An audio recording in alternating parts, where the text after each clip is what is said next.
Saturday morning, 9 o'clock in Miami, Florida. People are getting on about their business of enjoying the weekend. A resident of a downtown high-rise apartment building named Michael Pearson is strolling across the courtyard in front of his building on his way to his car.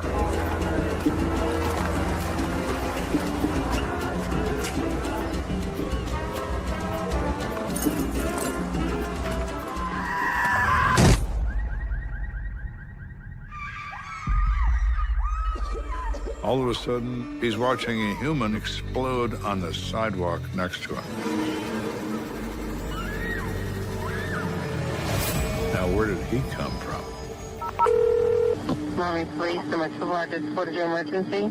Someone just jumped right in front of me. Hello? Yes, someone just suicided themselves. Just jumped. From where? From off the tower, all the way down to the first floor. There's the address of your emergency. 915 First Avenue, we have a jumper. Okay, did he jump already? Yes, he already jumped.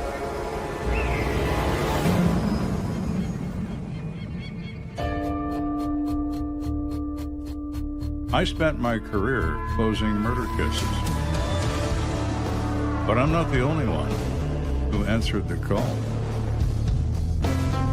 It takes a rare breed to solve the unsolvable, to catch a ruthless killer, to find justice for the dead.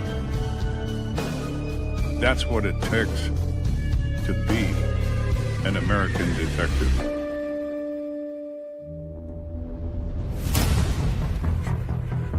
My first name is Joseph. My last name is Shalacy.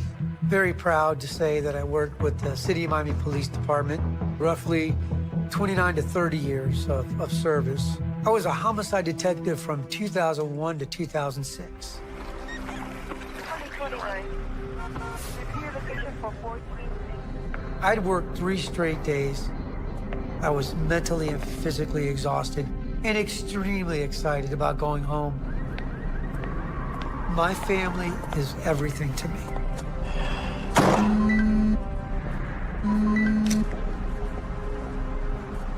Lazy. Hey, Sarge. I get a call from Detective Rodriguez. Said, hey, Sarge, we got a jumper. I know you're tired going home. I got this. I'll take care of it. Okay. How you want, brother? Thanks.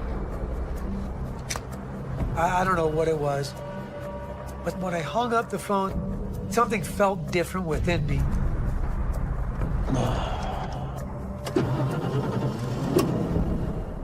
I had to go there.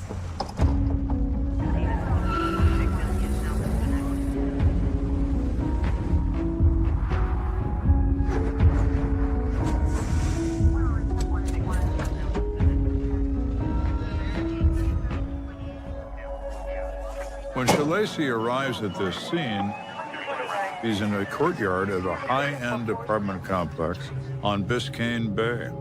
When I was brand new in homicide, I had a really good trainer at the time, and he said, I want you to always remember this and never forget it, ever. Don't you ever, ever let anybody see you with that deer-in-the-headlight look, ever, because people are counting on you. People are very desperate and counting on you to walk that walk and talk that talk. I was only into homicide for 3 months, and I live by that motto. Not because I'm cocky, not because I'm arrogant, but because people are relying on me. So I do have to walk that walk and talk that talk. Shalacy, what the hell are you doing here? I said, just give me a couple of minutes to see what's going on, and then, I'll go home. What do we got? It was surreal because you have all this life around you, but then right at your feet, you have death.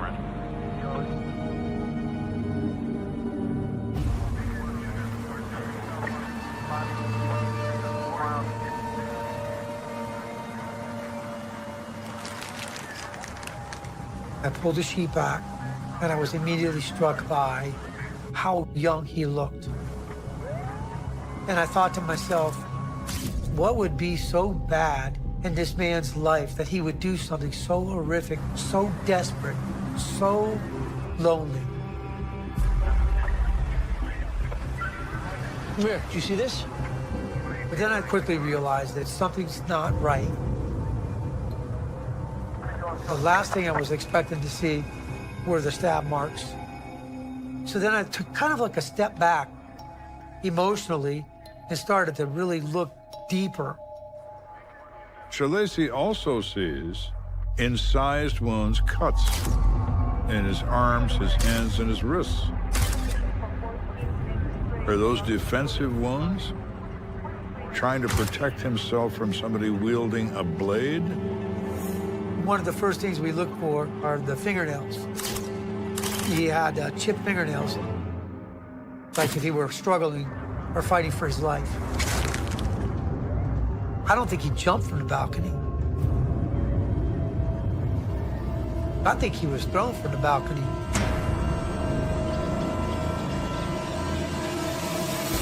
All right, everyone, come on, gather around. I told everybody they had to stop what they were doing. We had to find the crime scene because that's where this all happened. That's the primary scene. Shalacy looks around him and sees 20 stories of apartments. Which one is the magic one? He doesn't know.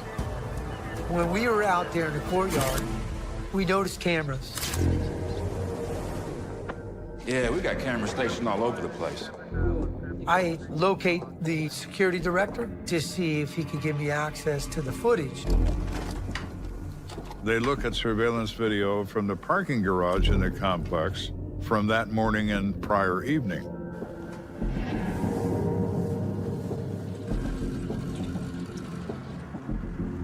What was it right there? He sees a car enter this complex at 6:50 in the morning, containing an individual who is the person lying dead under a sheet in the courtyard of that building.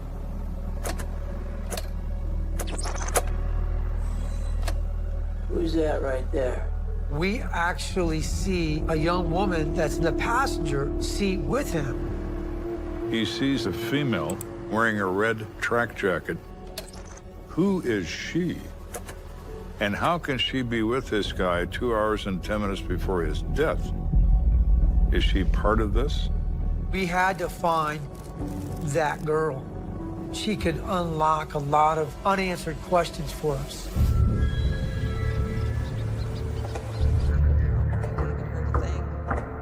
Banging, screaming, nothing? Nothing. During the canvass, I was getting extremely frustrated because we weren't getting the help we were hoping for. Nobody saw anything, nobody heard anything. I haven't seen him at all. Out of sight, out of mind. That's the best way to put it.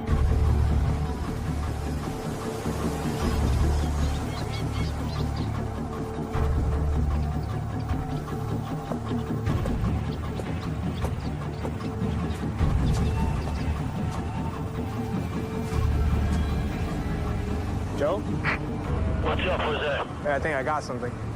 As we were doing our canvass, Detective Rodriguez actually saw some blinds blowing outward from one of the rooms. What floor are you looking at? 13? No, it's 14. They determined that the apartment in question is apartment 1414. Miami Police Department, open the door. The tenant of that apartment is a single male whose name is James Glass, and he's 23 years of age. When we knocked on the door and there was no answer, Can you unlock it, please? we had exigent circumstances to go in.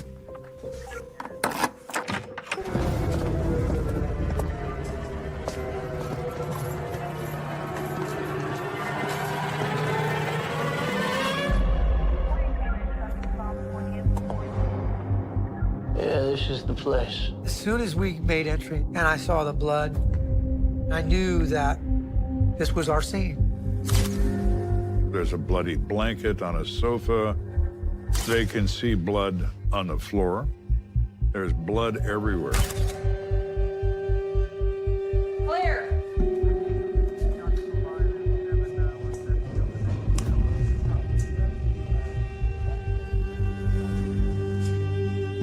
I immediately realized that apartment 1414 belonged to our victim, James Glass, at the bottom of the building. So now they know who he is and where he came from. The question remains, how did he get that way? So now, at that point, I kind of saw out of my peripheral some bloody drag marks going off. So I peeled off from the group and followed the bloody trail into the bathroom. In the bathroom, he finds a bloody towel on the floor. And out of the corner of his eye, he sees something in the bathtub.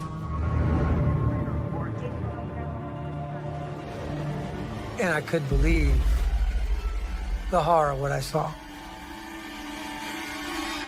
I still can't believe it.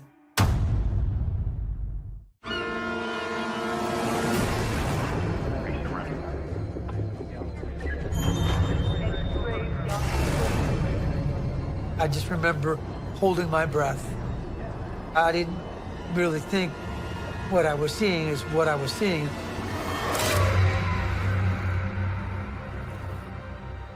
It was too surreal to me.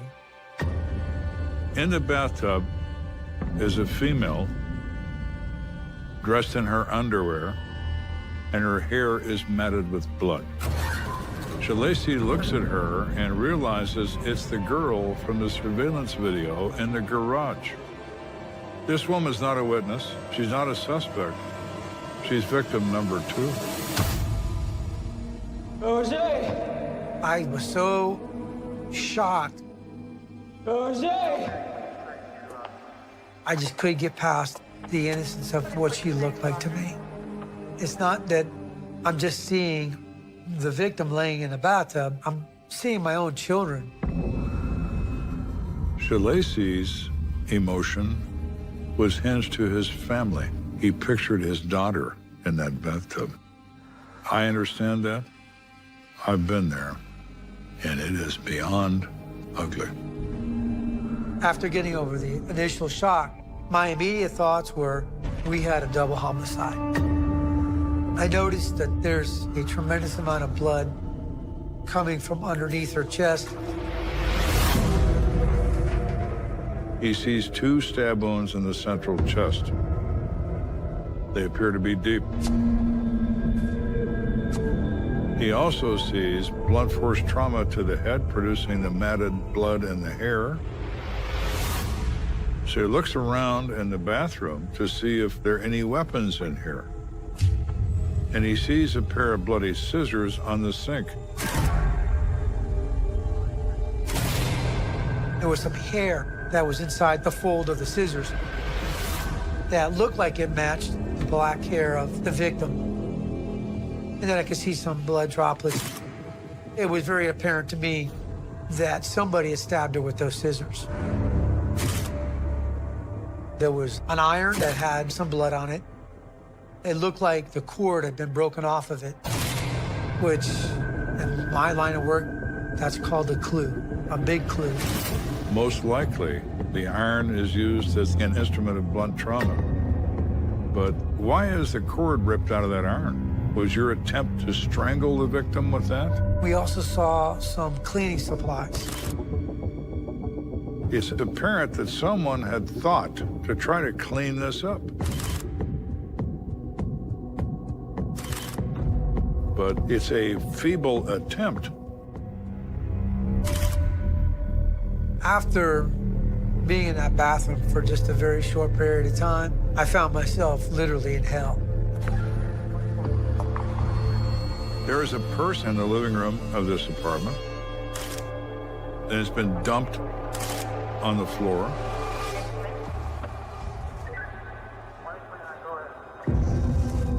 Going through the belongings, we were able to find identification that belonged to 26-year-old Amy Hoyos. That was the young lady that was in the bathtub. We actually found a couple of cell phones on the floor, And it looked like one of the cell phones may have belonged to Amy. It looks like this is passcode protected. We're gonna need a warrant to get in. If we could just get into the phone, that would certainly unlock a lot of clues or information that would be helpful in this case. What else we looking at here, gang? Right here, detective.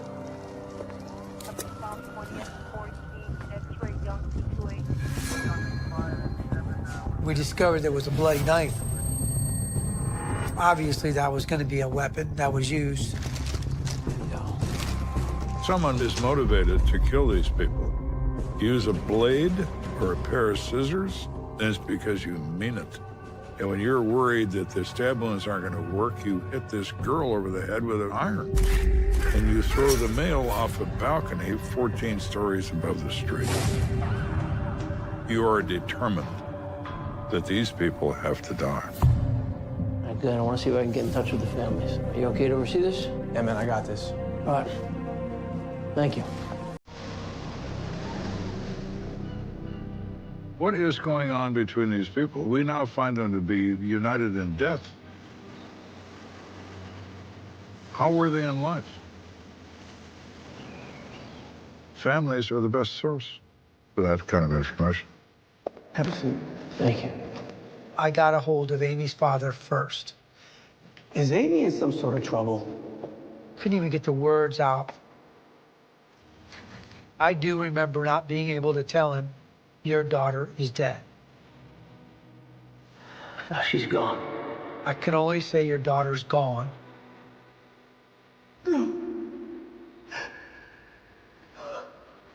Just an experience that I'll never forget for as long as I'm alive. I knew, I could hear it in his voice, how much he loved his daughter.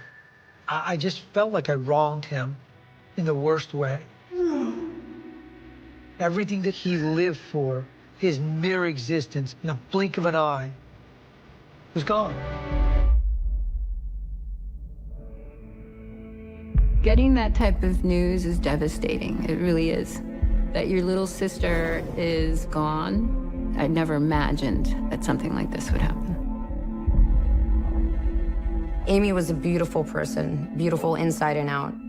She was just always thoughtful and wanted to put people first. She just had a really kind soul. Amy was a receptionist, and she also may have done a little bit of club promoting here and there, but it wasn't like her aspirations in life. She did it happily, but she really wanted to be a firefighter. She was a tough girl, but she had that soft heart. She always wanted to care for others. Amy would have been amazing as a firefighter. Mr. Hoyes, what can you tell me about Amy's friend, James? Did you know him well? No, not really. Trying to figure out what their relationship was very, very important. From what my sister told me, James was new here. His family was from Texas.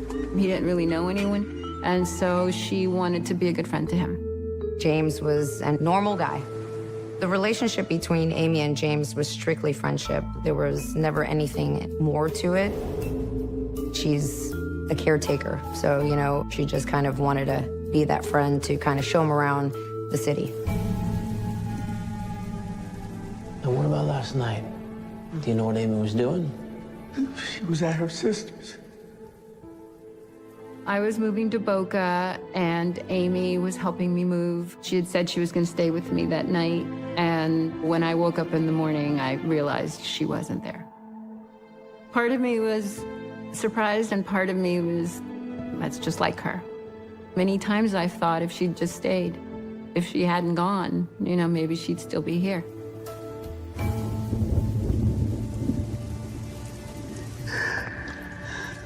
Hey, I promise you, I will figure out who did this to your daughter. And I can tell you one thing for sure, I was going to get that man answers. I was going to get that man answers.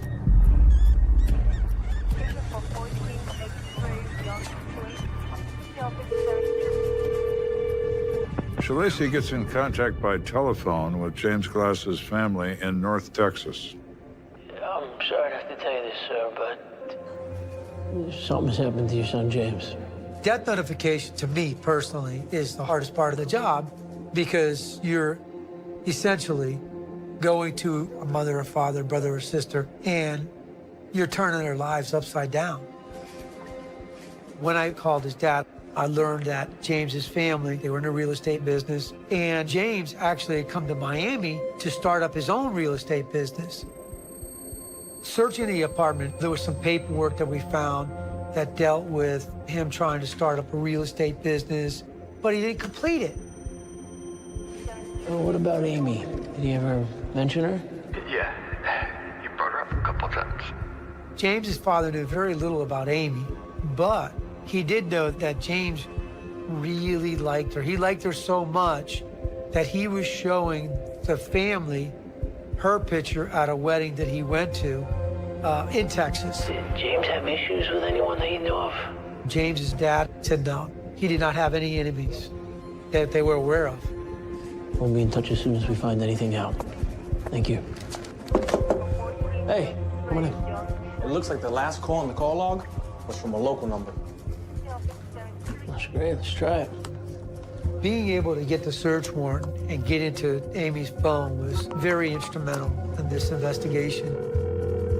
When Shalacy calls that last number, Hello? a guy answers immediately. Shalacy says, "Are you a friend of Amy Hoyos?" Who's this? It's Detective Shalazy with the Miami Police Department. What? Wait, the police? What exactly is this about? He kept asking me questions that I could provide. I can't tell him what's going on because I don't know who he is. Sir, did you speak with an Amy Hoyos last night? Hello? He hung up on me. That's making him very, very, very suspicious.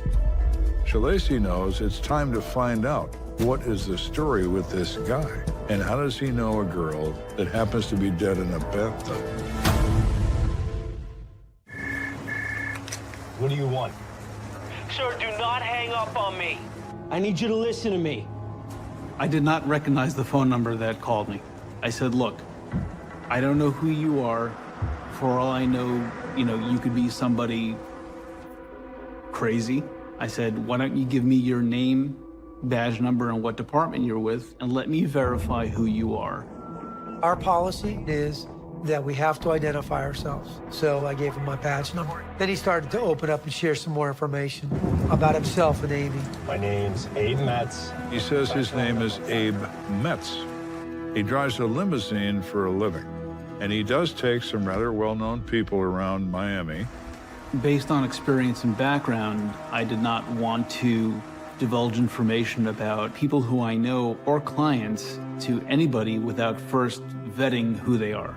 Okay. All right, I understand that, Abe, and I'm sorry for the confusion. Now, do you think you can please tell me how you know Amy?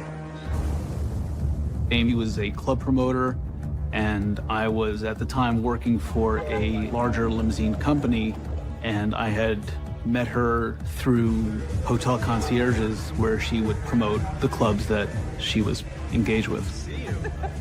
The business relationship that we had ended up turning into a friendship. All right, so why were you in contact with her last night? Did you see her? So at this point, the case gets really interesting because the limo driver tells me him and Amy were at a club with James. We met up with James. This is James. And this other gentleman named Juan. James just moved here from Texas. How do you like Miami? It's an adjustment, but There were no issues at the club. There was no instances of any argument or any fight or spat. You guys ready for these shots? shots. Yeah, let's do some shots. The nightlife in Miami is very different from anywhere else. When you go out to a club, pretty much the norm is show up about 1 o'clock in the morning. That's when the party's really starting to happen.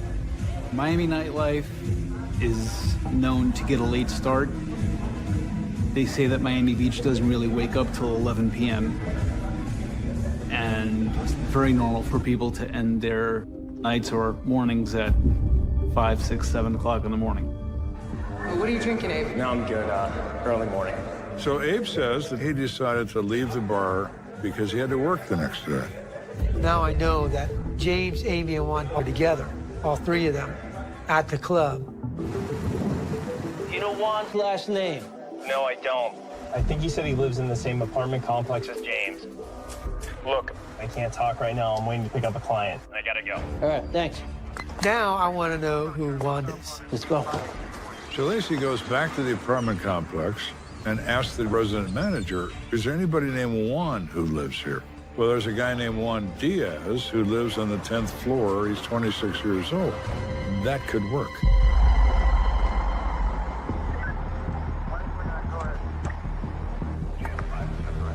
You should have a seat, Mr. Diaz. Mr. Diaz was cooperative. He comes to the station, and he gives me a tape-recorded statement. I want to do a timeline on exactly what involvement you had with James Glass and Amy Boya. Okay. I met with James in my house. We have a couple of years. Then he told me, like, man, let's go to Player because Amy's gonna go there. During that tape-recorded statement, he gives me detail after detail, a timeline of what transpired. We were there like for about 20 minutes, and then I saw Amy talking to a guy. And then she said, I want to meet my friend.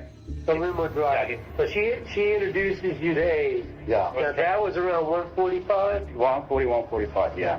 Juan says it was about 3 o'clock in the morning, and they decided they were going to go home and continue to party. We went to James' apartment. We used the back entrance. He told us that while they were at the apartment, Amy was uncomfortable with Mr. Diaz because she thought he was going to give drugs to James. She was saying that I want you to be careful with James because he used to do other drugs before. He used to do a lot of drugs. Yeah. She was trying to help James, so she didn't want any drugs in that apartment. So she asked James to ask Juan to leave. He was like, man, I think she's going to leave. I'm like, oh, man, you know, I was about to go to the night. I went to bed. That was her. You never saw him again? Never saw him again. And that was around 3:45? 3:40.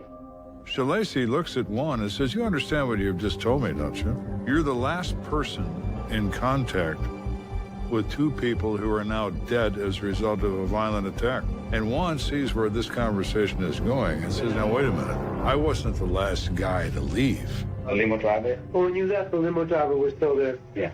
Okay, Abe is the limo driver. Yeah. That just absolutely blew my mind. And I'm like, what? Did I just hear that? Because Abe never said that he went to that apartment, ever. As far as Juan Diaz and his alibi,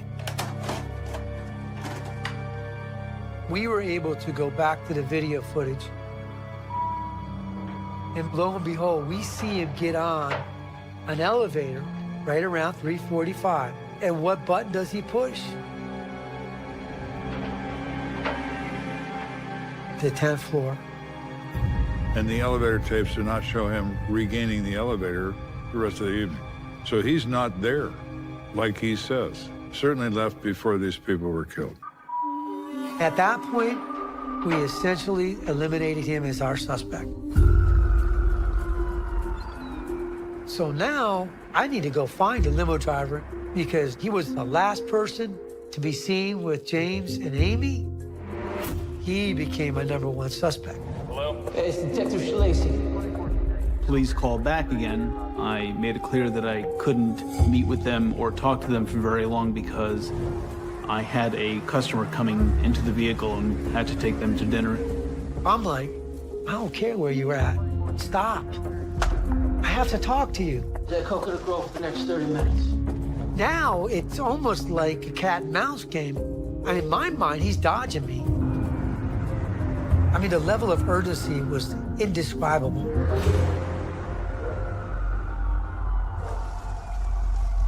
That night that the police talked to me, it felt very uncomfortable. Listen up, babe. I'm gonna ask you this only once. I didn't want him to know you're my #1 suspect, but I also wanted him to know, hey, well, you got to work with me. Did you go back to James's house last night after the bar? Yeah, I did. Abe immediately admits it. Yes, I was there. I took them all back there. Why didn't you just tell us that in the first place? It's because of my job. It wasn't done so much as to hide anything. It was because of the fact that I had in my control a company-issued vehicle. He was using that limousine for personal services, and he wasn't supposed to. Abe's explanation does make sense to Shalacy, but he still remains the last person that sees those two alive, and he's physically in that apartment. And I said, tell me exactly what happened when you went back to James's apartment. After Juan left, it was just myself, James, and Amy. And I was, at that point, drifting off because I was exhausted. I had to be back at work at 8 a.m. And I realized that if I don't leave now, I'm not going to be able to function. So I made the decision to leave. Hey, great to meet you, man. All right, get home safe.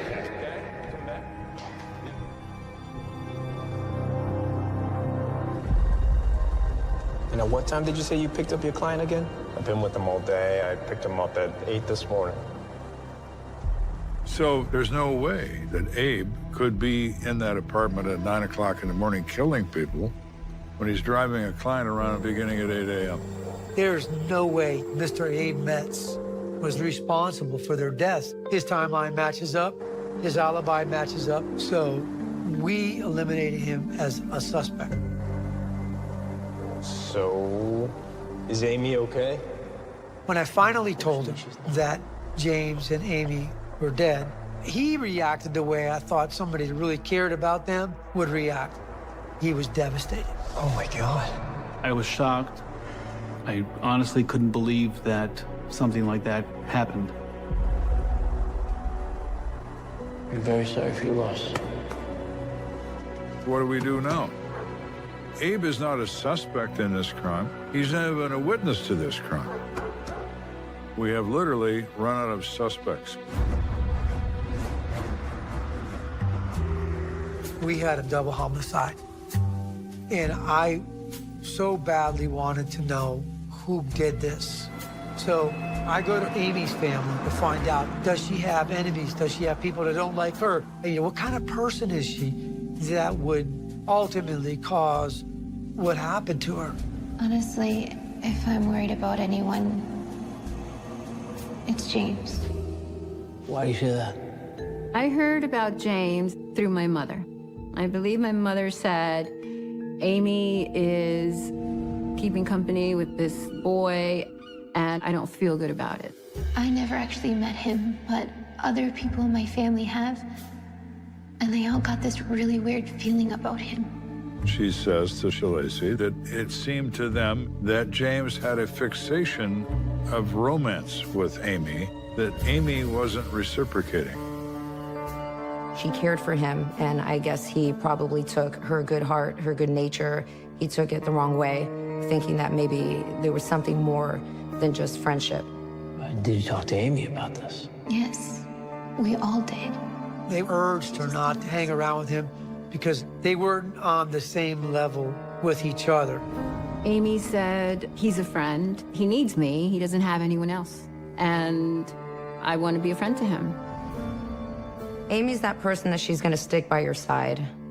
She really kept her friends close, and, you know, she's going to be that ride or die kind of person. Thank you very much for your time. I appreciate it. Shalacy doesn't know if this infatuation James apparently has with Amy plays a part in this case, but he knows enough to know that it could.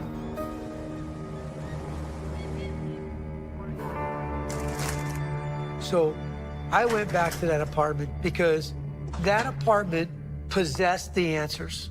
It wasn't at Amy's parents' house. It wasn't at James's parents' house. It wasn't at the clubs. The real answers to me were in that apartment. Shalacy starts looking at this apartment differently than he did before. Before it was all about physical evidence, but not now. Now he's looking for lifestyle indications. Who are you, James? Who are you? Every square inch of that house I searched. in his bedroom, he had everything strewn all over the place. But then Shalacy finds a pristine display of clothing. Neatly pressed, hangers spaced exactly 2 inches apart. It's as neat as a pin. So what exactly does all this mean?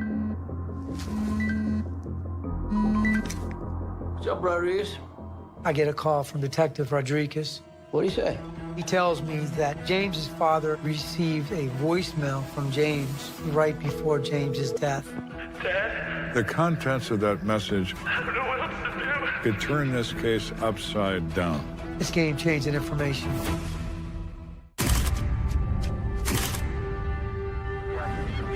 Detective Shalacy is at a loss for suspects in the murders of Amy Hoyos and James Glass. Just when he thinks that he doesn't know where to go next, James's father has discovered a voicemail on his cell phone. What's up, Rodriguez? Placed moments before James Jr.'s death. Dad? I've done some bad things. According to the father, James sounds depressed, defeated. James tells his dad, "You know, Dad, you always fix my problems. You always clean up my mess. But this is a mess that you can't even clean up." James's father goes on to explain that James Jr. has taken antidepressants in the past, that he had a recent breakup with a girlfriend in Texas, and he took it very, very, very badly, and that James Jr. has a temper. And when he drinks, his temper can flare. Okay, thanks, man. This was the defining moment for me. I'll never, ever, ever forget it. I was sitting on the bed, and a light bulb came on. It was like a halogen light bulb. They just lit my brain up. He's got unworn shoes, unworn suits in one area, but then his floor's in disarray. I realized at that moment that he was living a double life. He was trying to live in the shoes of his father, and he was torn. He was just absolutely torn. He could not do it. Now I'm thinking that James killed Amy and then killed himself. The most maddening part of homicide investigation is not having the answers you require. And the best of all of us in homicide, Shalacy being an example, do not rest until they find those answers. So at this point in the investigation, I go to the autopsy because I know this was going to give us a lot of the pieces of the puzzle that needed to fit. The medical examiner ultimately tells us that the wounds on his arms that I thought were defensive wounds from blocking blows were wounds from the fall. They're as a result of falling through a palm tree at high speed from the 14th floor because the coroner finds plant material in the wound sites. Further, on the wrist? The wrist cuts appear to be self-inflicted, superficial cuts to the wrist, which is not uncommon in people who try to kill themselves. When we look on the chest, the medical exam was very clear about the stab wounds to his chest. They only went in about a ½ an inch over the heart. This is a self-inflicted wound as well. So everything is explained as not being put there by someone trying to kill this person. The ultimate cause of death for James was blunt force injury from the fall. Let's go, come on.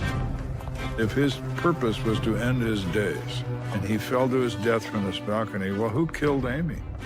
The only person there was James.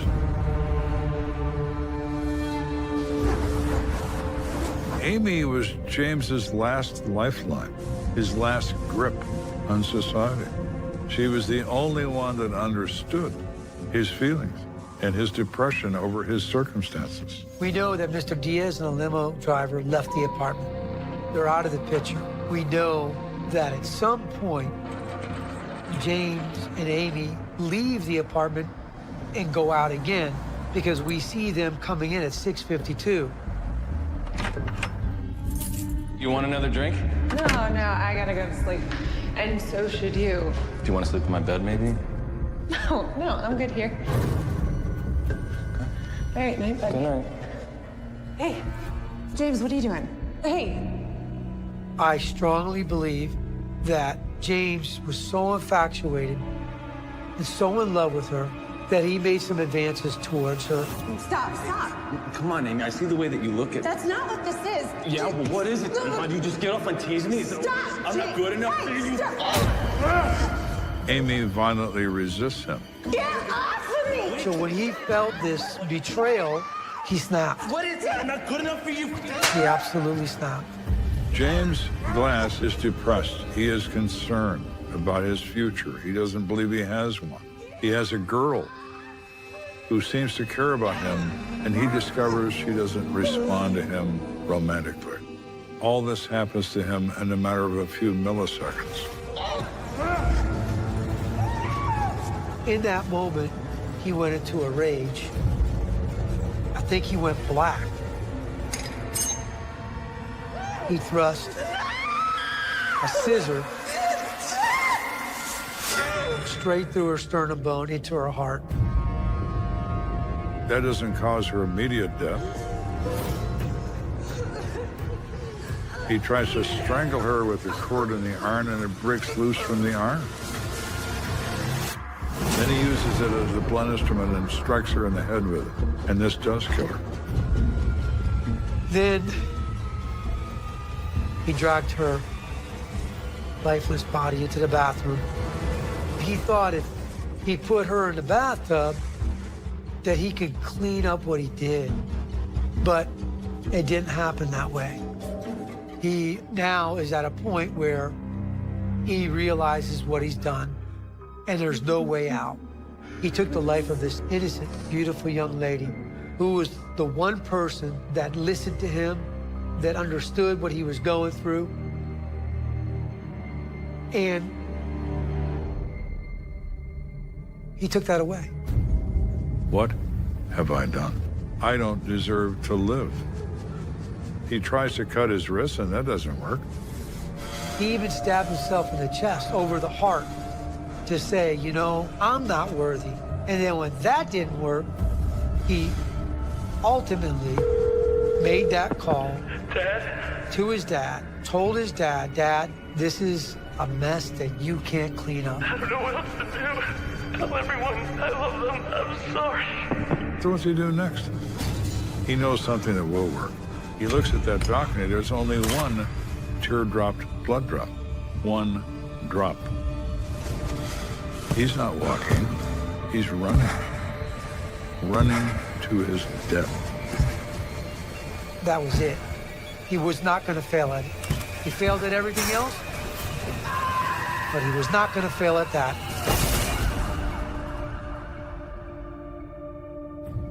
The murder of Amy Hoyos is closed by exception because the suspect is deceased, and the death of James Glass is a suicide, self-inflicted, no crime.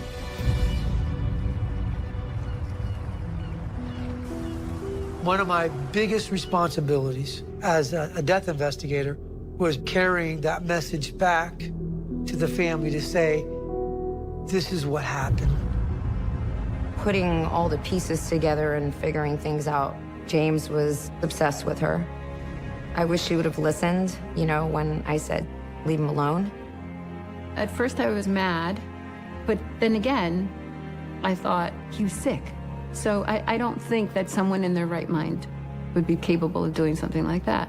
And so I have found in my heart to forgive him for what he did. The way that it happened so tragically, it took a toll on me. It took me some years to kind of put her spirit to rest. I started running a lot of 5Ks, then 10Ks, and half marathons, and I ran a marathon. And every time I did these things, I've always done them in her honor. And so I would wear a button on my shirt that would say, running for Amy. In all honesty, that was always the thing from the start to the finish line, that I knew Amy was by my side, cheering me on, just like she cheered me on when she was alive. And just remember all the happier times I'll never have the chance to have that time with my sister, to share adulthood with her, to have her meet my children, and I'll never see her get married and have her own children. That part of it is devastating. I will go as far as saying this case is the case that has haunted me the most. James needed help, but unfortunately it was the kind of help that Amy couldn't provide. Amy did not realize or suspect that James Glass's depression was so deep-seated, and she understood what a fragile condition his emotions were in. She would not have stayed in that apartment.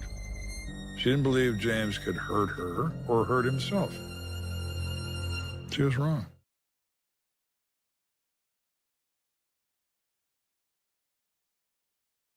The graphic details of their passing need not be dwelt upon. What matters is the immense sorrow of a family violently torn apart, and the haunting question of who could commit such a cold and calculated act against two innocent elders.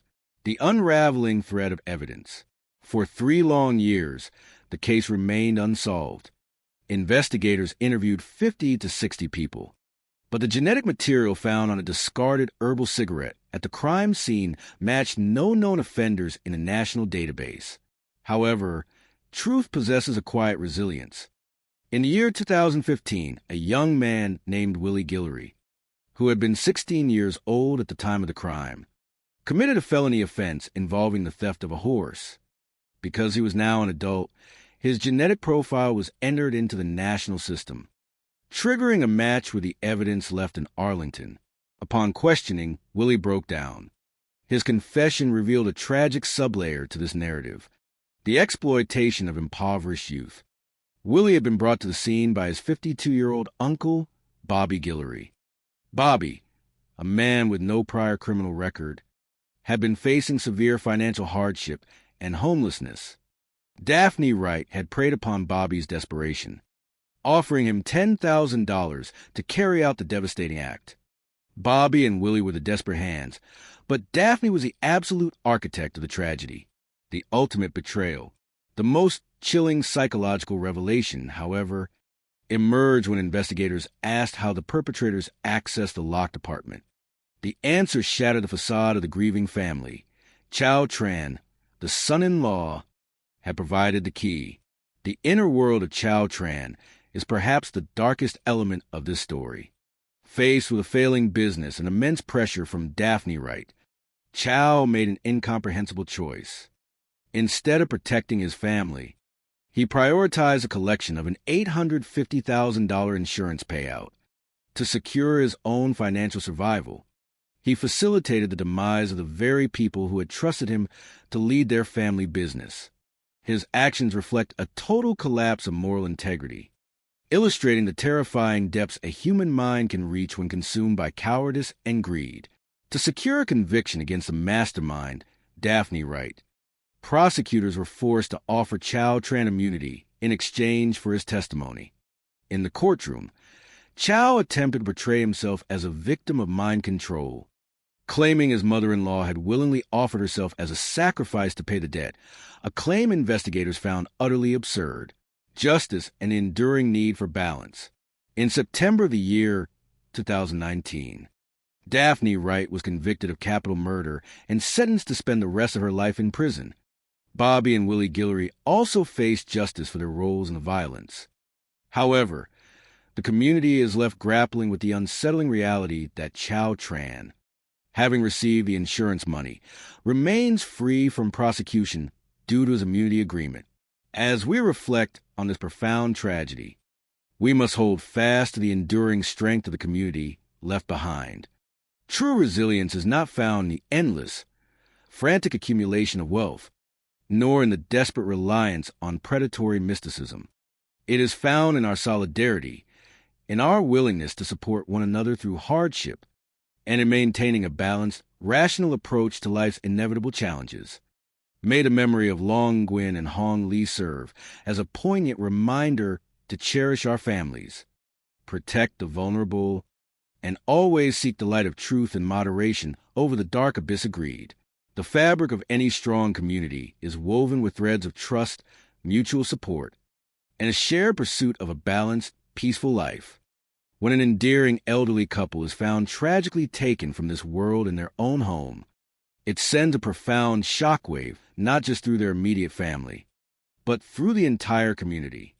As a society that deeply values harmony, resilience, and the quiet dignity of a life well lived, we must look at such events not merely as crimes, but as profound human tragedies that warn us of the dark paths forged by greed and desperation.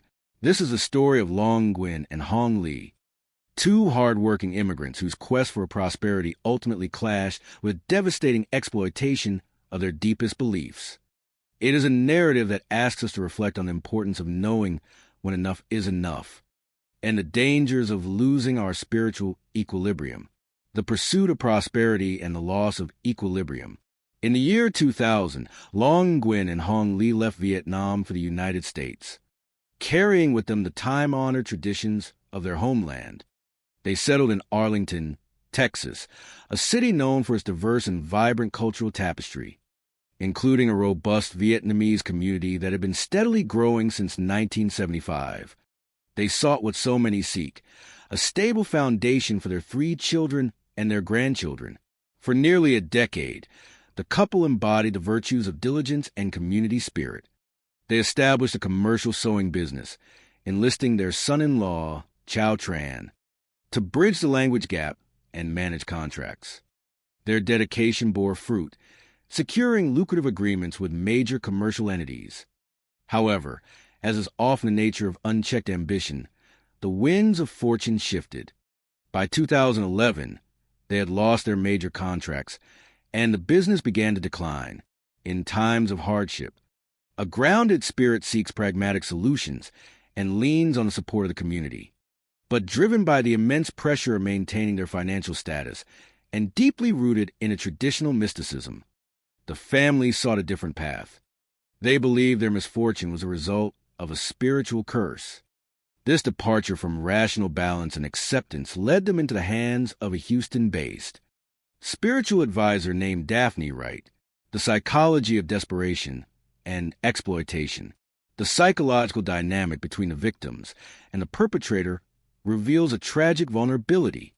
Hong Lee and Long Nguyen, desperate to restore their family's legacy, placed their absolute faith in Wright, a woman who advertised her ability to remove dark curses and conjure good fortune.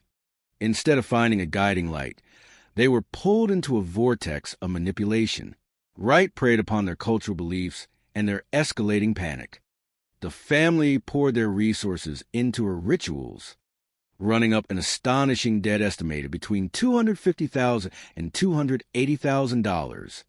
The psychological toll on the elderly couple must have been immense, trapped between a failing business and an ever-growing financial obligation to a woman they believed held their spiritual fate in her hands.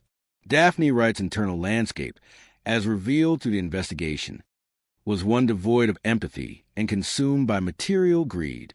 She operated as a spiritual loan shark. When the family could no longer pay, she did not offer grace or counsel. She demanded their lives.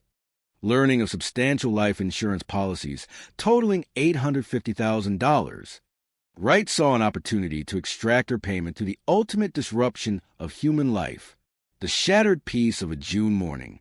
On the 10th of June, 2012, the Arlington police were called to perform a welfare check at the couple's apartment. What seasoned officers discovered was a scene that deeply rattled their hardened resolve. The home had been staged to look like a random burglary gone wrong, complete with blue bandana and a marijuana cigarette meant to mimic local gang activity. Tragically, Long and Hong were found lifeless, their bodies restrained with duct tape.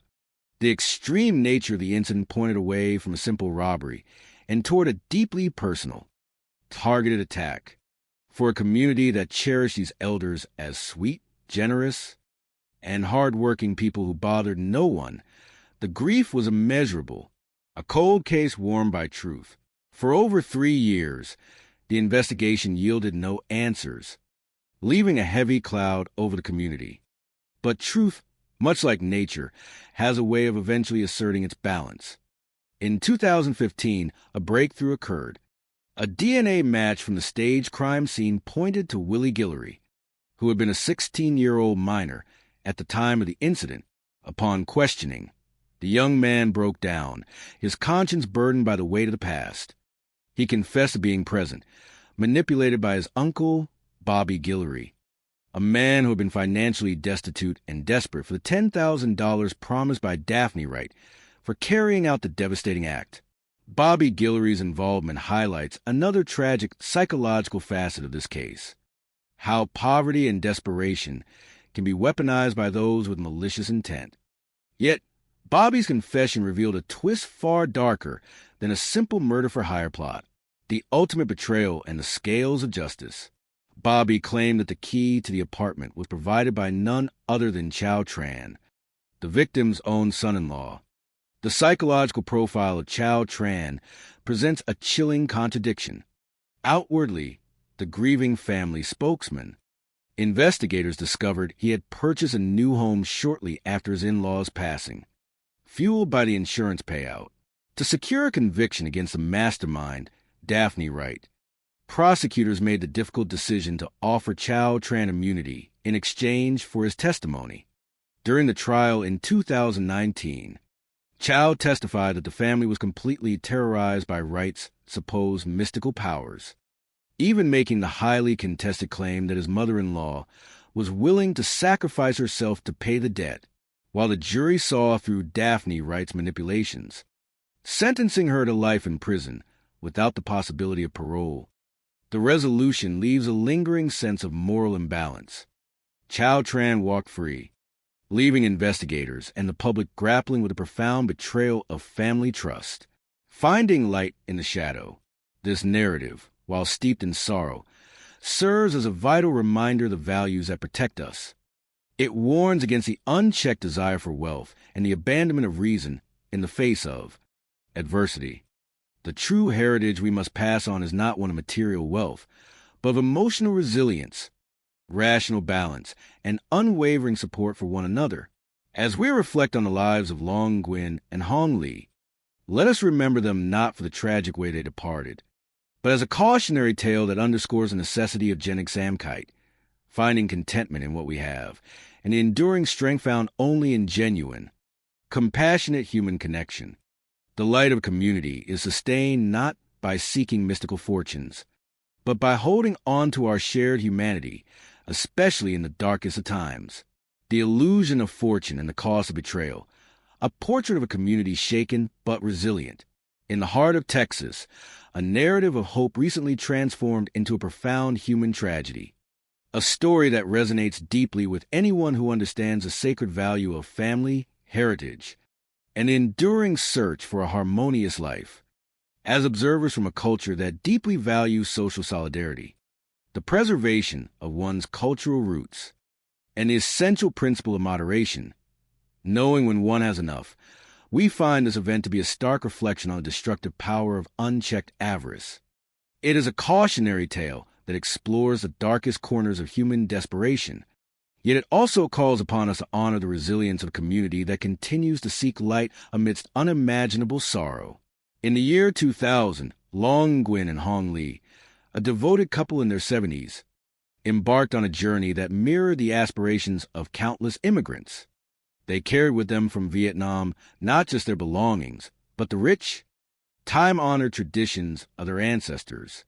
Settling in Arlington, they sought to build a quiet, industrious life, laying a foundation for their 3 children and future generations. They established a modest commercial sewing business, working tirelessly to integrate into their new environment while holding fast to their cultural identity. For over a decade, their lives exemplified a beautiful balance, a quiet dignity built on honest labor, mutual respect, and a deep, abiding love for their family. They were the very essence of good neighbors, individuals who never caused strife and who were universally cherished by those who knew them. However, the natural order of their lives was violently disrupted on the morning of June 10th, 2012. Emergency dispatchers received a call from their 38-year-old son-in-law, Chow Tran, requesting a welfare check. When seasoned police officers arrived at the apartment, they were met with a scene that shattered the morning peace. The elderly couple was found deceased in their bedroom closet, having suffered fatal injuries and suffocation. The sheer brutality of the scene left even veteran investigators, some with over 21 years of experience, in a state of profound shock.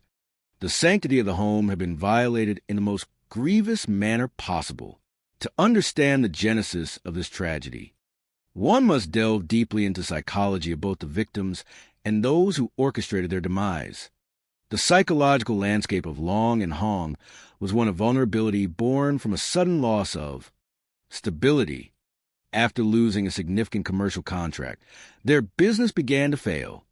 Faced with the collapse of their life's work, and driven by an earnest desire to protect their family's future, they turned to the ancient mysticism of their homeland. They sought out a spiritual advisor, hoping to restore balance and harmony to their lives. This was not a pursuit of extravagant wealth, but a desperate yearning to mend the tear in their livelihood, an instinct deeply understood by anyone who values the security of the family hearth. Tragically, this vulnerability was met by the predatory opportunism of Daphne Wright, a 44-year-old spiritual advisor based 250 miles away in Houston. A psychological analysis of Wright reveals a mind entirely consumed by greed and manipulation. She operated as a spiritual extortionist, exploiting the deep-seated cultural beliefs and fears of her clients. Wright demanded exorbitant fees, transforming a spiritual sanctuary into a prison of debt. When the couple's debts ballooned to between $250,000 and $280,000, Wright's demands turned lethal. Her internal world was a void devoid of empathy, characterized by a complete detachment from the moral imperatives of community and human sanctity. Yet, the most profound psychological collapse occurred within their own family. Chow Tran, the son-in-law who served as the English-speaking face of the family business, became the crucial link in this fatal chain. Navigating between the traditional values of his in-laws and the relentless pressures of commerce, Tran succumbed to a staggering moral failure. Confronted with mounting debts and the terrifying threats of their spiritual advisor, his internal compass shattered. It was revealed that Tran and his wife were the beneficiaries of substantial life insurance policies, reportedly totaling $850,000. The investigation uncovered a chilling betrayal. Tran provided the keys to the family home, effectively sacrificing the very people who had trusted him implicitly. His actions represent the ultimate tragic surrender to material obsession, a devastating departure from the protective duties owed to family. The execution of this grim plot was carried out by individuals existing on the margins of society, driven by their own desperate circumstances. Bobby Guillory, a 52-year-old man struggling with severe unemployment and poverty, was promised $10,000 by Wright to carry out the act. Driven by the fear of homelessness, Guillory agreed, bringing along his 16-year-old nephew. Willie, the involvement of a juvenile highlights the tragic cycle of exploitation, where the vulnerable are coerced into committing acts of unthinkable harm. They attempted to stage the scene as a random act of gang violence, leaving behind deceptive evidence, including a discarded marijuana cigarette. For 3 years, the case remained unresolved, casting a long shadow of grief over the local community. But justice, though delayed, possesses a persistent memory. In October 2015, following a separate legal infraction, genetic evidence collected from the younger Guillory matched the material left at the scene. This breakthrough unraveled the entire conspiracy. Both men confessed, pointing directly to Daphne Wright as the architect of the scheme, and exposing Chow Tran's complicity in providing access to the home. In August 2019, the judicial system rendered its verdict. Daphne Wright was convicted of capital murder and sentenced to life imprisonment without the possibility of parole. However, the resolution remains imperfect. To secure the conviction against the mastermind, prosecutors were forced to grant Chow Tran immunity in exchange for his testimony. The reality that a man who facilitated the demise of his own family remains free continues to weigh heavily on the investigators and the community alike. Despite the darkness of this narrative, the true essence of this story must remain focused on Long Nguyen and Hong Lee. Their lives should not be defined by their final moments, but by the decades of warmth, diligence, and love they shared with their community. The local society, though deeply wounded, has shown remarkable resilience and solidarity, drawing together to mourn and to remember the genuine values the couple stood for. Their tragedy serves as a solemn educational reminder of the dangers of exploitation and the vital importance of protecting the vulnerable among us. In remembering them, we reaffirm our commitment to a society built on mutual care, the preservation of our shared humanity, and a life lived in gentle harmony. They were deeply concerned. His teenage son had gone to knock on the door, but there had been no answer. Looking closely at the residence, they had noticed that one of the windows was slightly open and things inside appeared to be in disarray. Too terrified and at home themselves, they were waiting outside, praying that everything was all right. Officer Weller, a dedicated officer with 14 years of experience on the force, was quickly dispatched to the scene. When he arrived at the apartment complex, he immediately noticed a large, anxious family standing outside. It was unusually early for a welfare check, and the sheer number of family members gathered in the morning air signaled that this was no ordinary situation. Weller approached the front door and entered the apartment. Calling out the names of the elderly couple, the silence that greeted him was heavy and suffocating. He walked through the living room, noting that the space was in a state of complete disarray. Furniture was overturned, compact discs were scattered across the carpet, and dresser drawers had been pulled open and ransacked. It carried all the classic, telltale signs of a burglary. He searched the kitchen and the bathroom, finding no one. He then entered the master bedroom. At first glance, the room appeared empty.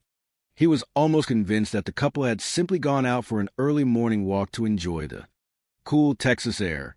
He turned around, preparing to leave the room and reassure the waiting family, when his flashlight beam caught something unusual. On the wall next to a very small, narrow closet, there were dark, smudged handprints. An unsettling feeling washed over the veteran officer.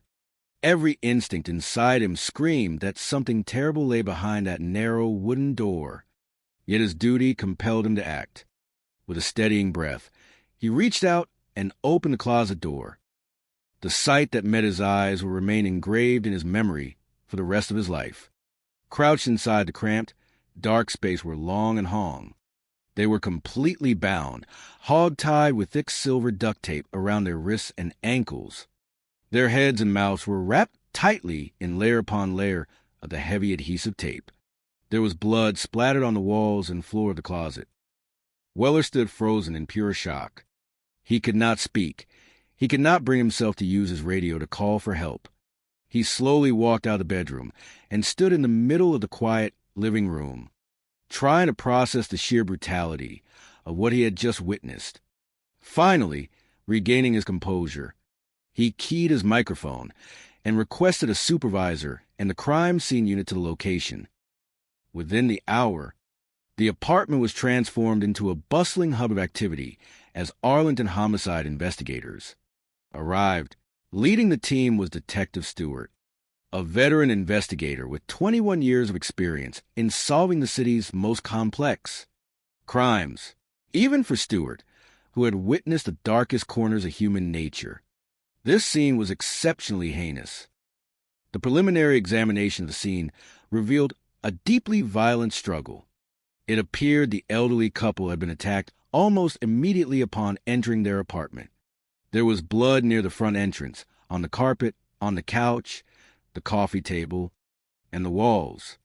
It was clear they had desperately grabbed at the walls as they were being dragged toward the back bedroom. On the coffee table, investigators found a curious assortment of items. A plate with crushed prescription pills arranged as if for snorting, a half-smoked marijuana cigarette, and most notably, a light blue bandana wrapped around a beer bottle. To many, these items immediately suggested the work of one of the active Vietnamese street gangs known to operate in the area, groups that were notorious for extorting local businesses and leaving their gang colors behind as a terrifying signature. However, Detective Stewart's seasoned instincts made him skeptical. The scene felt almost too perfect, too staged. While street gangs were certainly capable of violence, the level of personal, slow, and intimate brutality visited upon this gentle, elderly couple did not fit the typical pattern of a gang robbery. The suspicion of the investigators was further deepened when the autopsy results were delivered from the Tarrant County Medical Examiner's office. The coroner confirmed that while both victims had suffered significant blunt force trauma to their heads, struck repeatedly with a heavy object like a hammer, that was not what had ended their lives. Hong's face had been wrapped in 25 feet of duct tape, and Long's face had been wrapped in 10 feet of duct tape. They had died of suffocation. The sheer cruelty of such a death, a slow and agonizing loss of breath, indicated an absolute, unwavering intent to kill. It was personal. As the detectives grappled with the lack of immediate leads, a routine phone call from a life insurance company completely reframed the investigation. The representative informed Detective Stewart that Long and Hong were the subjects of life insurance, policies totaling a massive sum of at least $1 million. When Stewart inquired about the beneficiaries of these substantial policies, a familiar name emerged: Chow Tran, the very son-in-law who had called the police and acted as the grieving family's primary spokesperson. On June 13, 2012, detectives invited Chow to the Arlington Police Station to discuss the family business and the insurance policies. Chow was entirely cooperative, explaining that because the commercial sewing business was registered in his in-laws' names, the policies were established to ensure the family could carry on the business if either of them were to pass away. He provided a detailed, airtight alibi for the night of the murders, explaining that the entire family had been celebrating Long's birthday at his house, playing cards and eating together until past 10 o'clock in the evening, long after the estimated time of the attack. The police collected genetic samples and fingerprints from Chow and every other family member, comparing them against the forensic evidence gathered from the crime scene, including the marijuana cigarette. When the laboratory results returned, they brought a wave of disappointment. The genetic profile recovered from the cigarette did not match Chow, any of the family members, or any individual recorded in the National Genetic Database. Without a matching profile, the investigation stalled. Detectives interviewed more than 60 people, including neighbors, business associates, and acquaintances, but every lead turned into a dead end. For over 2 years, the file sat on Detective Stewart's desk, growing cold, but never forgotten. The gentle faces of Long and Hong remained a silent demand for justice. The breakthrough finally came in the autumn of 2015, carrying with it the unpredictable nature of fate. A young man named Willie Guillory, who had been 16 years old at the time of the murders, was arrested for a felony charge of horse theft in Houston. Because he was now an adult convicted of a felony, his genetic profile was mandatory for entry into the national database.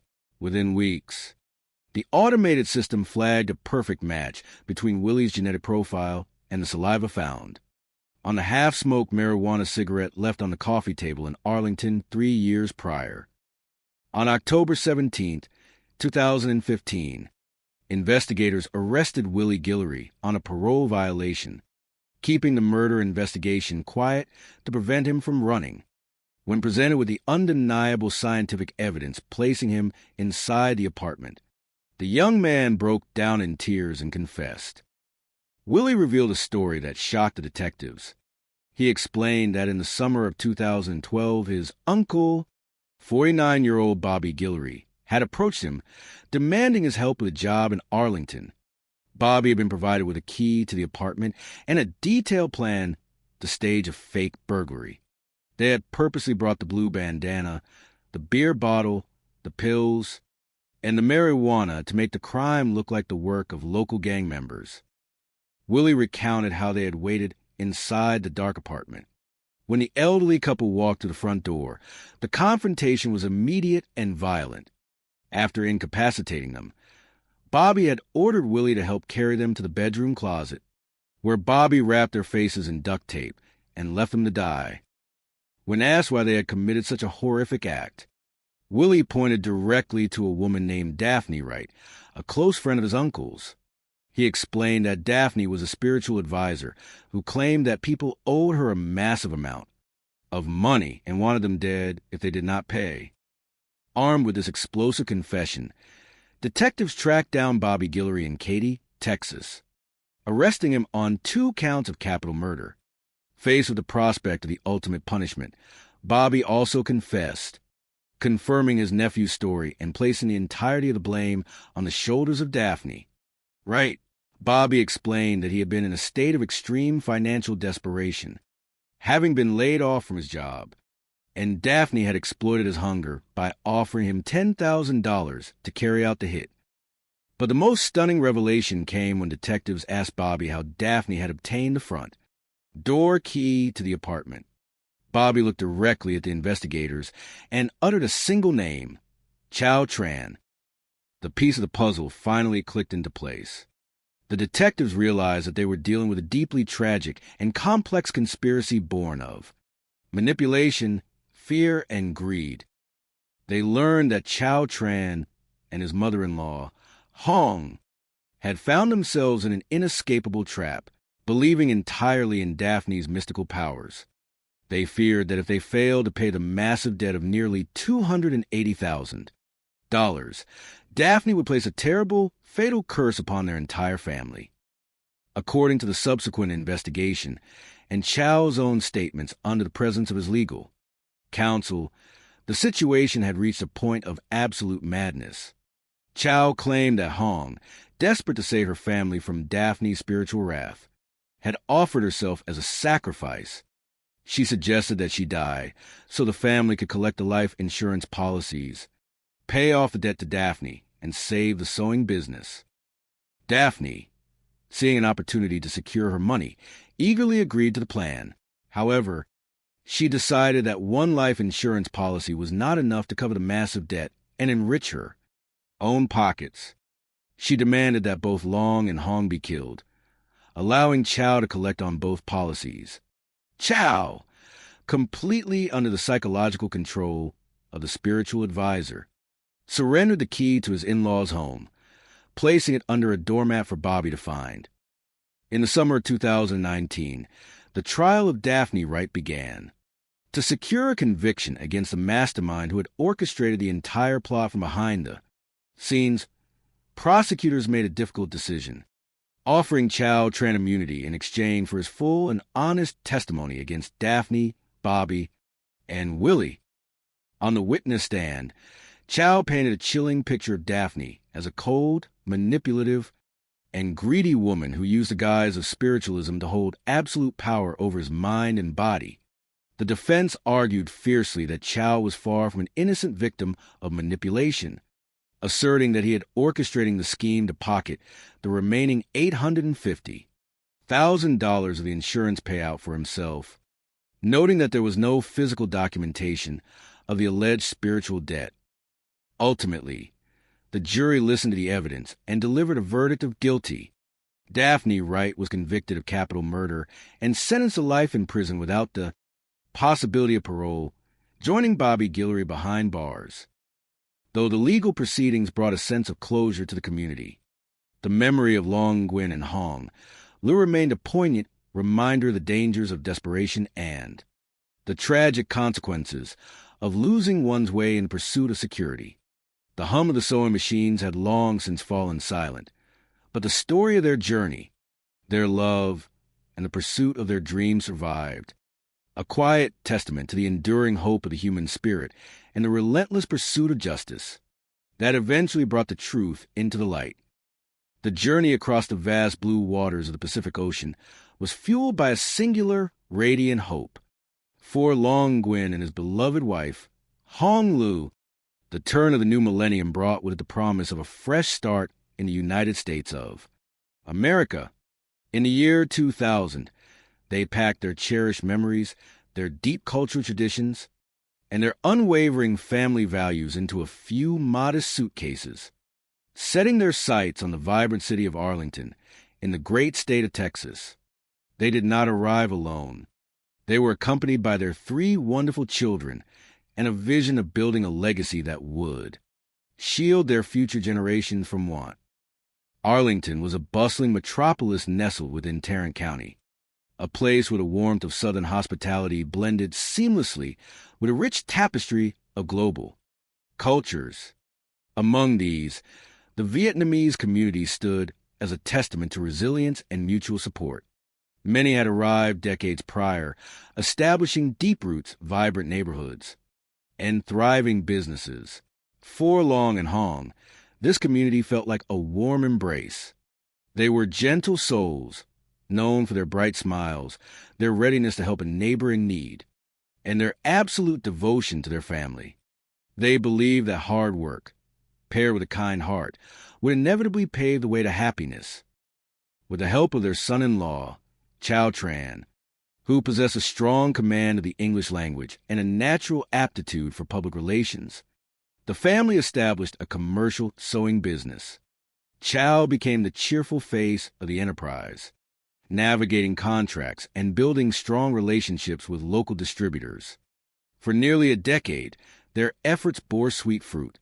The hum of sewing machines was a beautiful symphony of progress, culminating in a highly lucrative contract to manufacture garments for a renowned global entertainment giant. They were living their dream, surrounded by grandchildren, laughter, and the sweet aroma of traditional home-cooked meals. However, as the wheel of time turned to the year 2011, the winds of fortune shifted. The grand contract came to a close, and the steady stream of orders began to dwindle.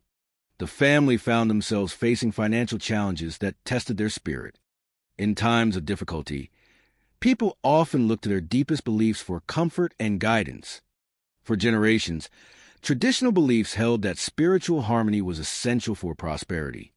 Hoping to restore balance and invite good fortune back into their lives, Chow and his mother-in-law, Hong, began searching for a spiritual guide. Their search led them to an advertisement in a local Vietnamese newspaper for a spiritual advisor, located in the city of Houston, some 250 miles away. The advisor, a charismatic woman named Daphne Wright, claimed to possess the unique ability to lift obstacles, dispel negative energy, and usher in eras of profound prosperity. Seeking a beacon of hope, Chow made the journey to Houston for a consultation. At first, the rituals she performed filled the family with renewed optimism, painting a picture of a bright, successful tomorrow. But beneath the surface of these spiritual promises lay a web of earthly greed. As the months rolled by, the anticipated turnaround did not materialize. Instead of advising caution, Daphne encouraged the family to invest more and more of their resources into elaborate rituals. Over time, the financial commitment grew to an astronomical sum, totaling between $250,000 and $280,000, all run on a system of trust and mounting pressure. The spiritual guidance had transformed into a heavy financial burden, culminating in a quiet, dark conspiracy that would soon shatter the peace of the Arlington community. On the morning of June 10, 2012, at exactly 7 hours and 29 minutes, the quiet neighborhood of Arlington was stirred by a call to emergency dispatchers. Chow Tran requested a welfare check on his elderly in-laws, noting that the family had gathered outside their apartment and felt an overwhelming sense of worry, because the front window was slightly ajar and there was no response to their knocks. Officer Weller, a dedicated member of the police force with 14 years of experience, was the first to arrive on the scene. The atmosphere outside the apartment was tense, with family members standing together in anxious silence. Upon entering the residence, the officer observed a space in complete disarray, resembling a typical burglary. He moved through the living room, the kitchen, and the bathroom, calling out to the couple, but met only silence. Turning to leave the bedroom, his flashlight illuminated a series of unusual markings on the wall near a small closet. Listening to a deep professional intuition, he gently opened the closet door. Inside, he discovered the tragic and solemn scene of Long and Hong. The elderly couple had been bound with duct tape and had sadly passed away. The sheer weight of the scene left the veteran officer in temporary shock before he could regain his composure and call for backup. Homicide investigators, including Detective Stewart, a veteran with 21 years of experience, quickly took charge of the scene. While initial clues, such as a blue bandana draped over a bottle, a plate of crushed tablets, and a handmade cigarette, suggested the work of a local youth gang, the investigators remained skeptical. The sheer focus of the act seemed far too personal to be a random burglary. They theorized that the crime scene had been deliberately staged to mislead the police. As the community mourned the loss of two of its most gentle elders, the police worked tirelessly to find answers. Autopsy reports from the Tarrant County Medical Examiner confirmed that the cause of death was suffocation due to the extensive binding, indicating a deliberate and targeted act. The investigation deepened when detectives received a call from an insurance provider revealing the existence of substantial life insurance policies valued at $1 million, with Chow Tran listed as a beneficiary. Chow and his family cooperated fully, providing consistent details regarding their whereabouts on the night of the incident, explaining they had been celebrating Long's birthday at a family gathering until late in the evening. DNA samples and fingerprints collected from the scene did not match any family members or any profiles existing within the national database, causing the leads to temporarily dry up. For 3 years, the case remained quiet, but the dedication of the Arlington Police Department never wavered. The breakthrough came in October of the year 2015. A DNA match was identified from the handmade cigarette left at the staged crime scene. The profile belonged to Willie Guillory, who had recently entered the adult database following an unrelated felony charge in Houston. At the time of the incident in 2012, Willie was a youth of 16 years, which explained why his profile had not been on file. When questioned by detectives, the young man broke down and revealed the entire truth. He explained that his uncle, Bobby Guillory, had recruited him for a task in Arlington, claiming they were helping a spiritual advisor named Daphne collect a debt. According to Willie, Daphne had provided them with a key to the apartment and instructed them to make the incident look like the work of local gang members. Armed with this critical information, detectives arrested Bobby Guillory in Katy, Texas. In December of 2015, Bobby, who had no prior history of unlawful behavior, confessed to his involvement, stating he had been driven by severe financial desperation after losing his employment. He confirmed that Daphne Wright was the organizer of the plan, driven by her desire to secure the funds she claimed she was owed. He further alleged that Chow Tran had provided the key to the apartment to facilitate the event. Detectives traveled to Houston to confront Daphne Wright inside her residence. Investigators discovered financial ledgers detailing massive fees charged to various clients for spiritual services, confirming her extensive financial dealings. Despite her silence, she was placed under arrest and charged with capital murder. To build a flawless case against the primary instigator, prosecutors entered into an agreement with Chow Tran, offering him immunity in exchange for his complete and truthful testimony. During the trial in August of 2019, Chow testified about the overwhelming psychological and spiritual control Daphne exerted over his family.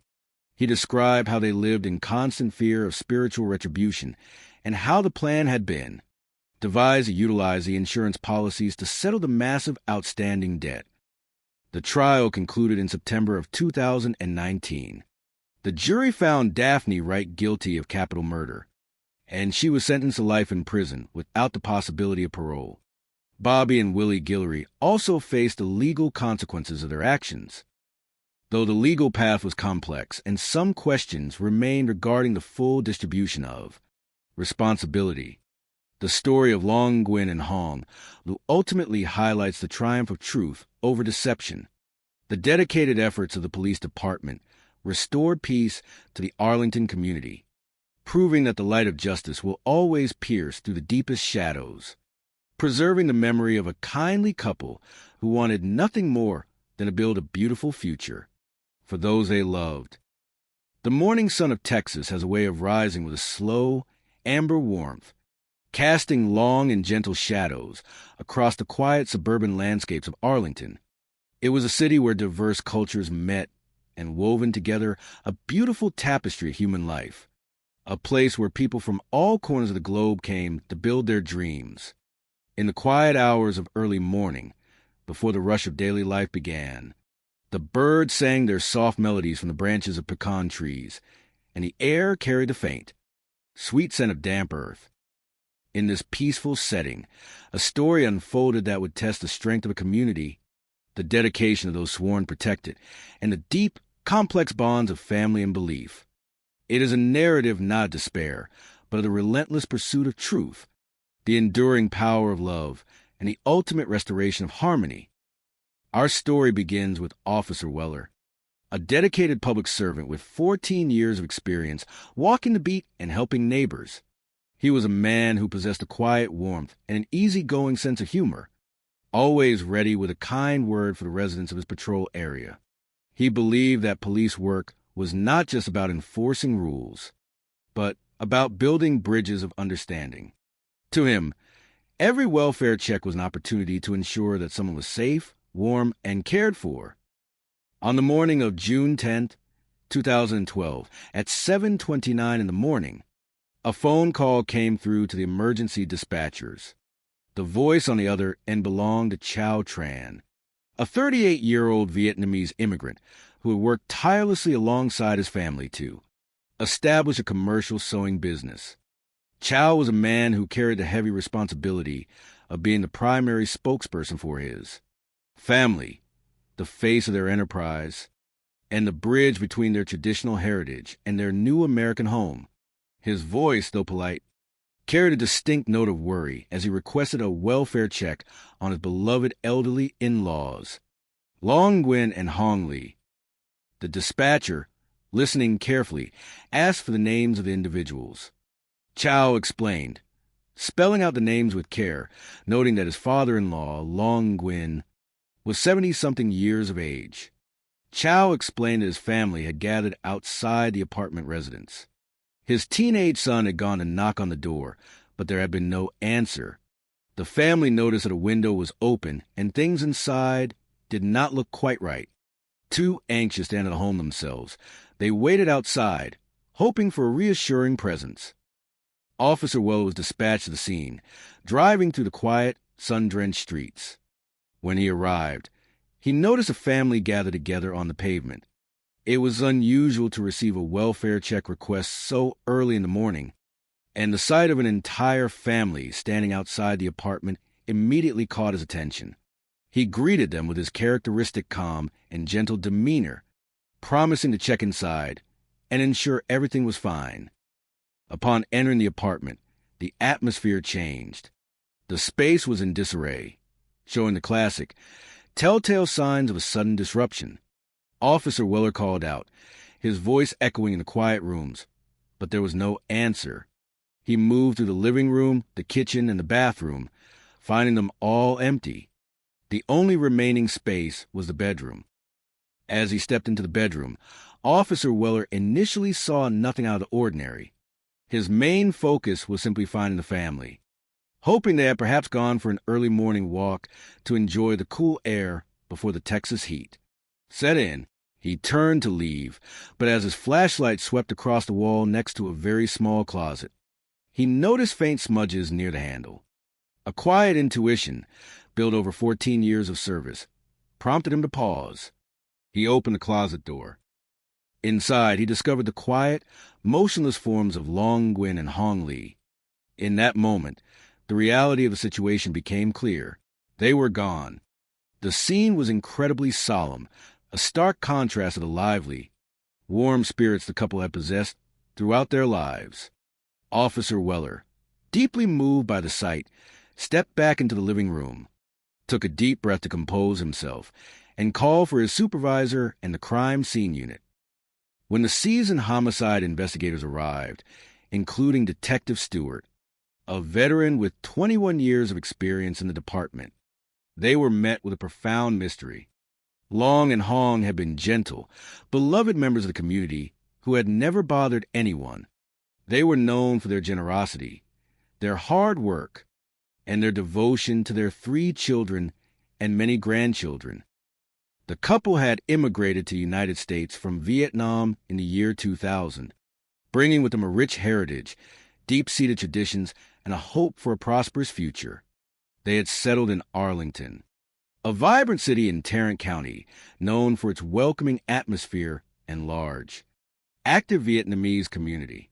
This community had grown beautifully since the late 70s, with many families choosing the area to establish businesses, raise children, and preserve their cultural legacy while fully embracing their new lives. Long and Hong had successfully started a commercial sewing business. Utilizing the skills they had brought from their homeland, they enlisted Chow, their son-in-law, to manage the business affairs because of his strong English skills. For nearly a decade, their efforts bore wonderful fruit, even securing prestigious contracts with major commercial giants, including Disney. They were living the American dream, a testament to what hard work and family unity could achieve. However, by the year 2011, the tides of fortune began to shift. The lucrative contracts ended, and the business faced significant financial strain. In times of great difficulty, it is natural for people to turn to their deepest beliefs for comfort and guidance. For Long and Hong, this meant looking to the traditional spiritualism and mysticism of their homeland. They believed that their string of bad luck might be the result of a spiritual imbalance or a curse, and they hoped to find a spiritual advisor who could perform the necessary rituals to restore harmony and invite good fortune back into their lives. Chow Tran and his mother-in-law, Hong Lee, searched through a local Vietnamese newspaper and found an advertisement for a spiritual advisor located in Houston, about 250 miles away. The advisor, a woman named Daphne Wright, claimed she could remove negative influences and bring blessings of prosperity. Encouraged by the prospect of saving their family business, Chow contacted Daphne and arranged a consultation at her home in Houston. Daphne performed a traditional ritual, and the family returned to Arlington filled with renewed hope and positivity. They believed that their path was being cleared and that brighter days were ahead.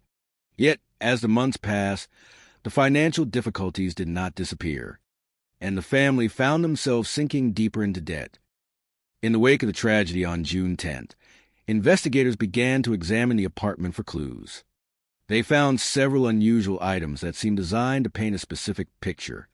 On the coffee table lay crushed prescription pills and a marijuana cigarette. More puzzling was a light blue bandana wrapped neatly around a beer bottle. To the experienced detectives, these items looked almost too deliberate, like a stage scene meant to suggest gang activity. While Arlington did have active local youth groups and gangs, the meticulous placement of these items felt artificial. Detective Stewart theorized that someone was trying very hard to redirect the investigation away from the true source. To uncover the truth, the police began interviewing family members and neighbors. Chow Tran, speaking on behalf of the grieving family, explained that on the night of the tragedy, they had all gathered to celebrate Long Wen's birthday. It had been a joyful evening, filled with laughter, card games, and delicious food.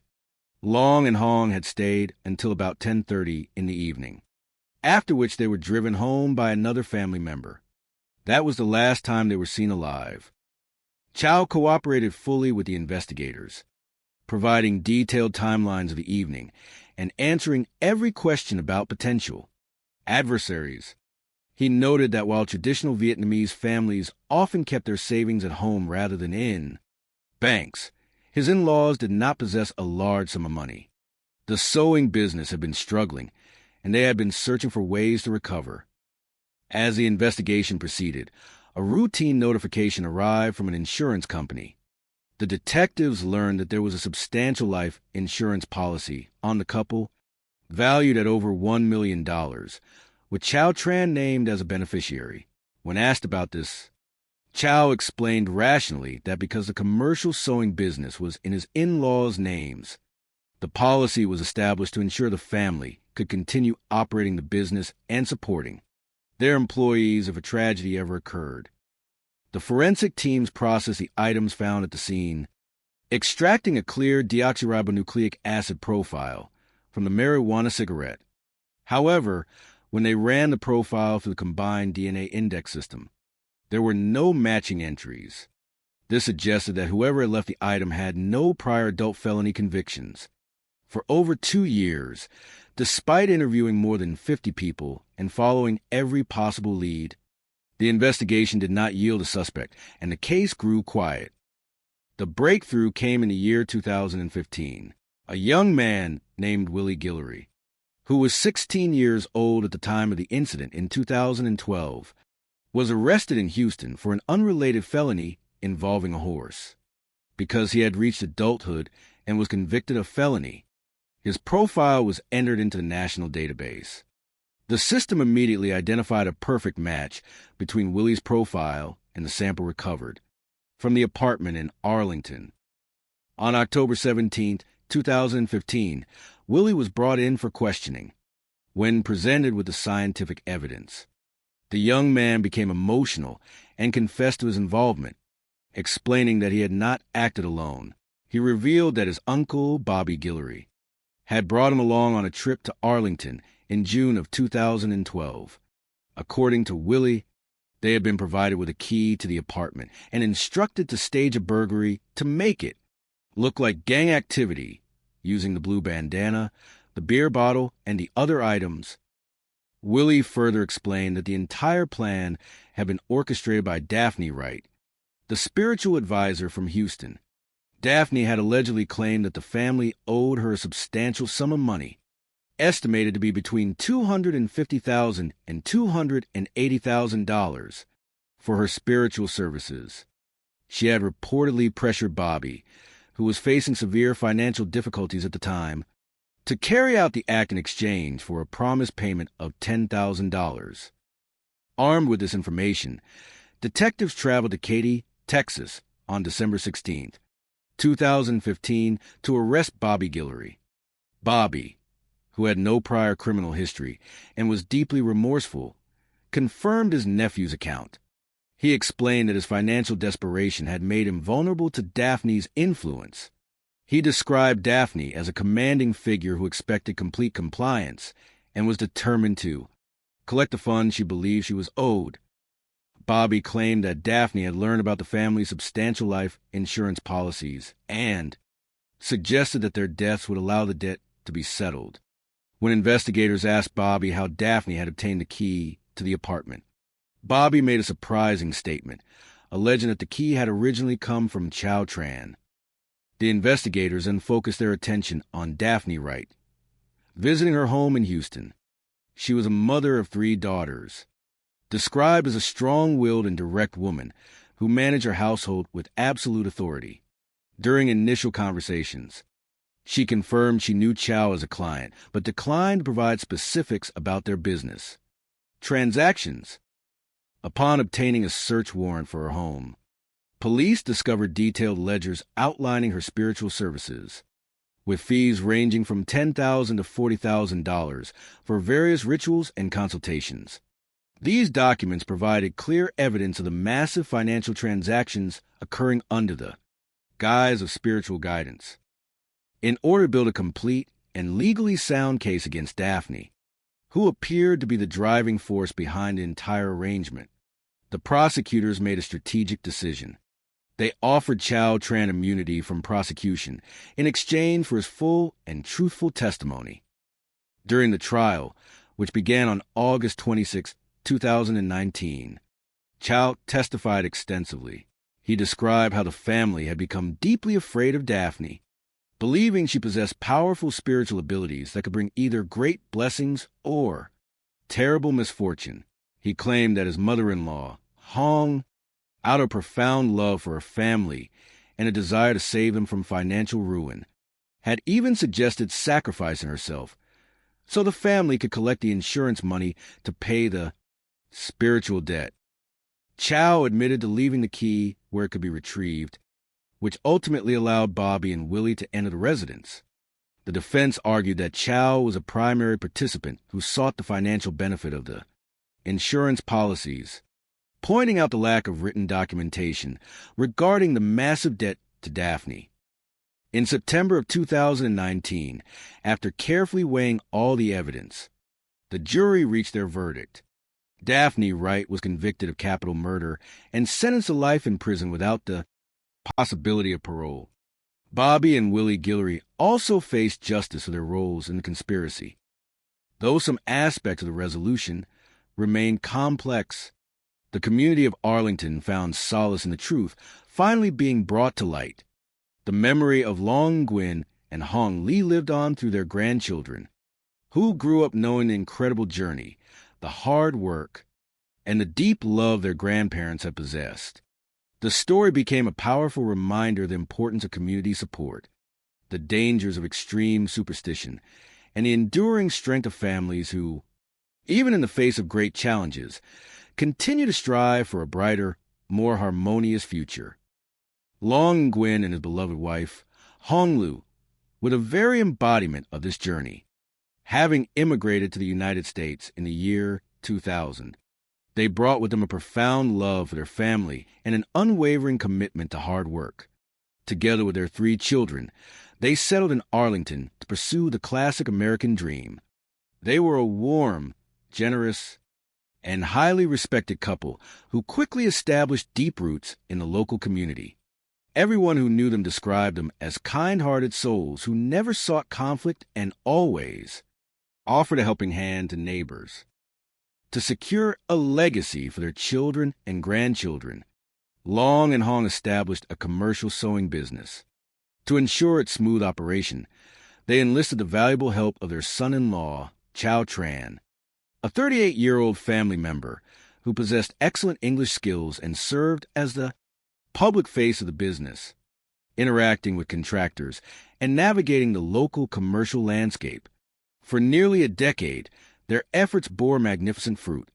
Their business thrived, culminating in lucrative contracts with major commercial giants, including producing garments for household names like Disney.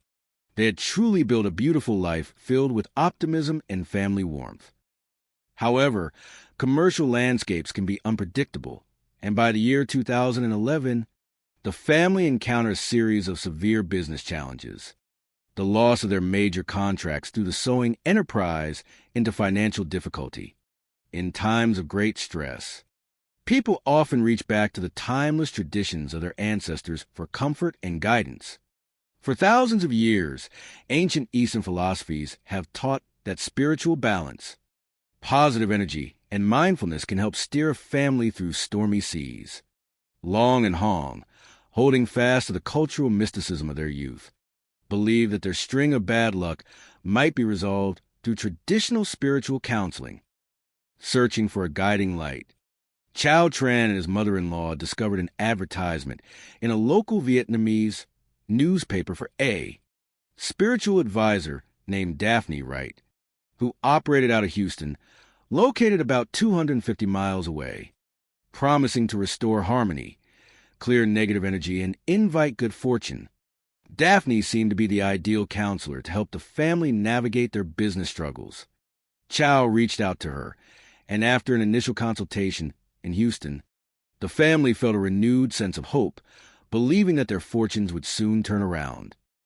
Tragically, instead of finding the peaceful resolution they sought, the family became entangled in a complex web of financial demands.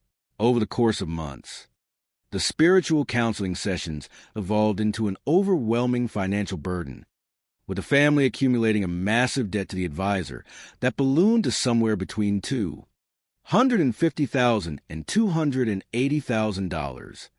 Unknown to the elderly couple, the pressure of this debt was mounting behind the scenes, creating a quiet tension that contrasted sharply with the peaceful, loving atmosphere of their home. On the morning of June 10, 2012, at exactly 7:29 in the morning, Chow Tran contacted emergency services to request a welfare check on his elderly in-laws, who had not responded to knocks on their door after a family gathered the night before.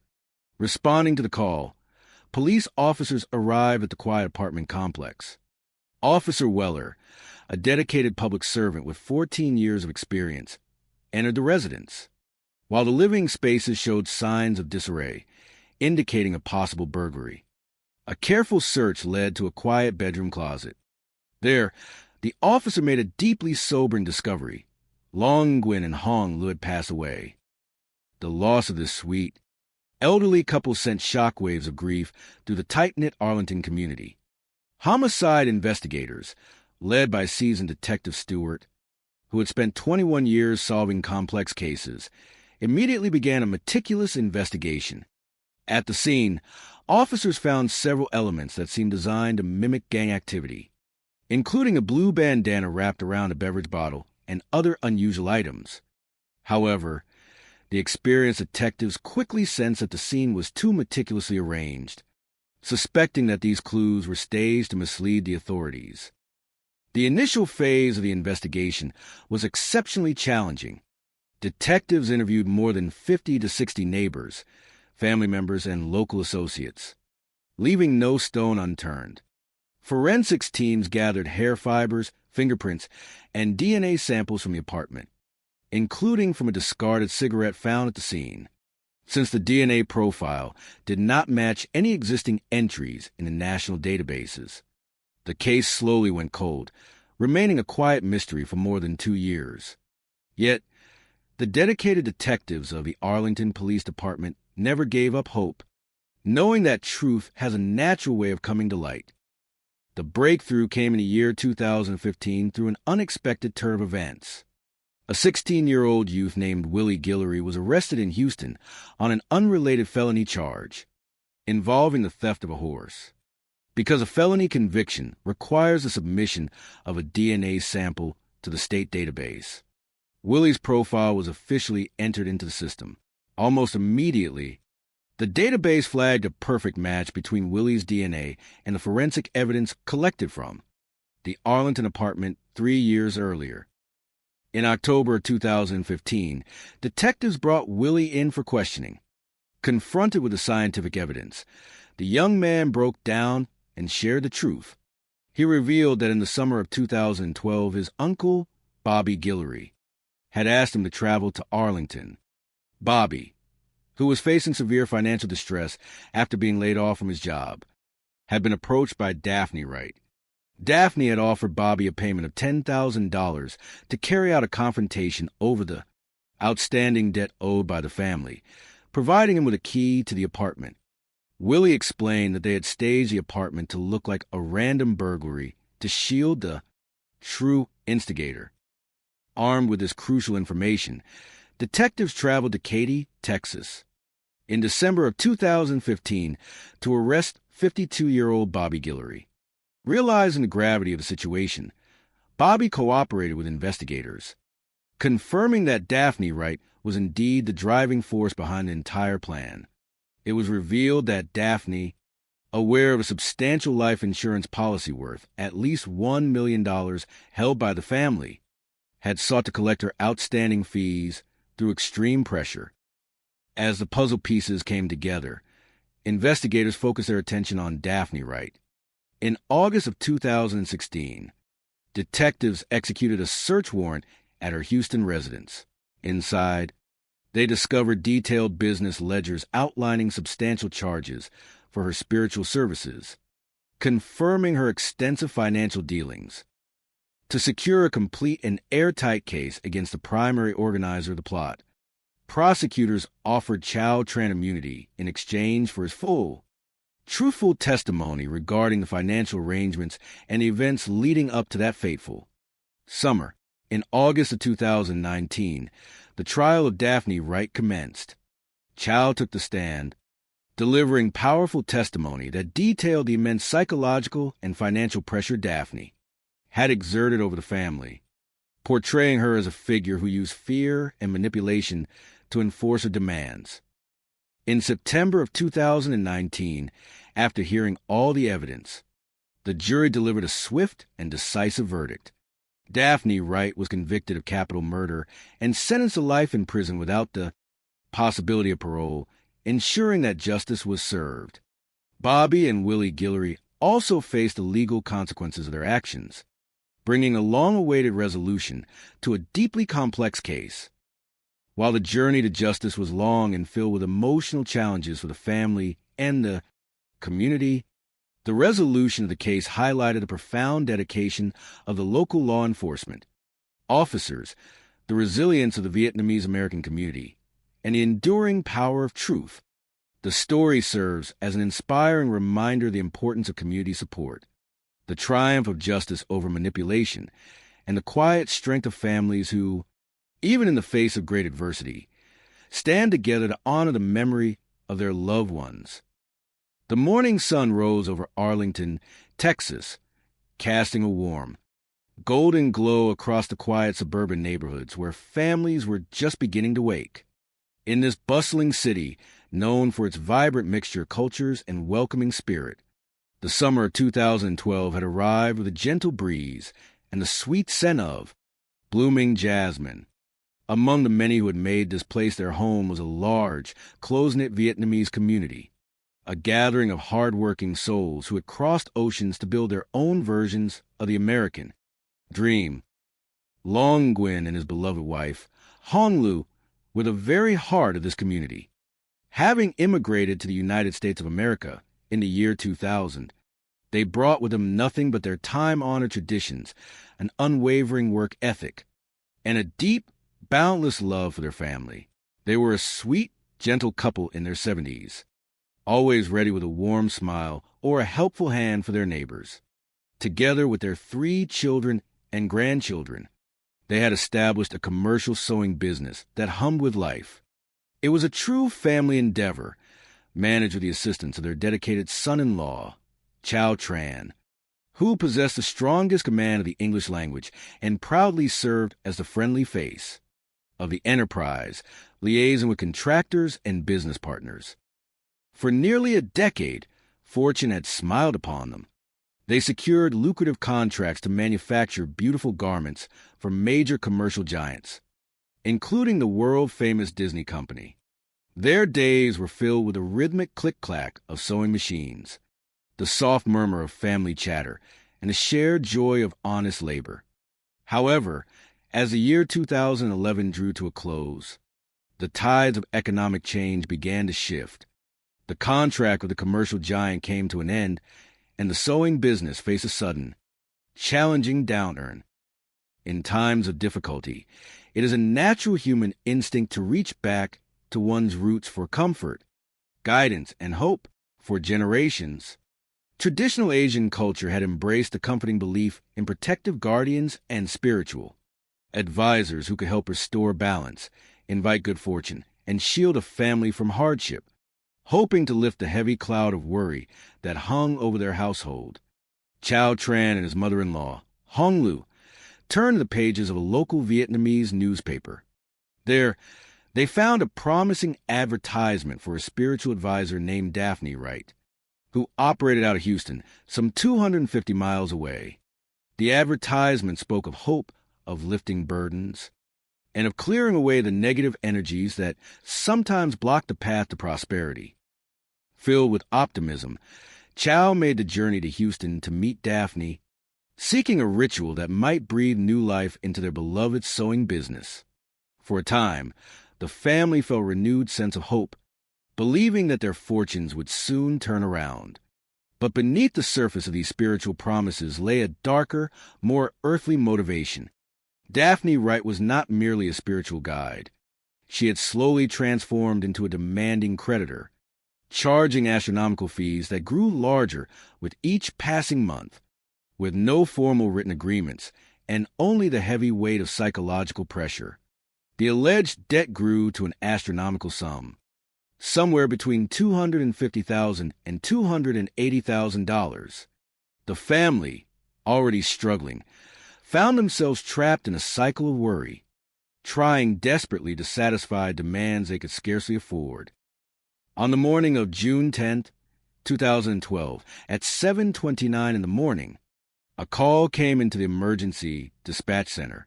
Chow Tran, deeply concerned because he had not heard from his elderly in-laws, requested a welfare check on their apartment.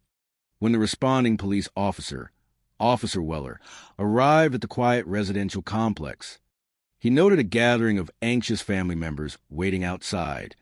The family was too worried to enter on their own, noticing that a window was slightly open and things inside did not appear right. Officer Weller, a dedicated public servant with 14 years of experience, stepped into the apartment. He called out, his voice echoing through quiet rooms, but there was no answer.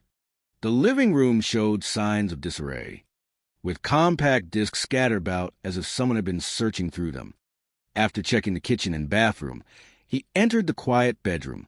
Just as he turned to leave, his flashlight caught faint hand smudges on the wall next to a small closet. Following his professional instincts, he gently opened the door and made a somber discovery. Long and Hong were inside, their lives having been tragically cut short by individuals who had sought to exploit them. When the seasoned homicide investigators, including Detective Stewart, arrived at the scene, they were deeply moved by the loss of such a beloved, harmless couple. The initial evidence seemed almost too perfect, as if designed to lead them down a specific path. A light blue bandana, a traditional symbol often associated with local youth gangs, was wrapped carefully around a beer bottle, and a partially smoked marijuana cigarette lay nearby. In the world of police work, however, experienced detectives know that sometimes things are staged to distract from the truth.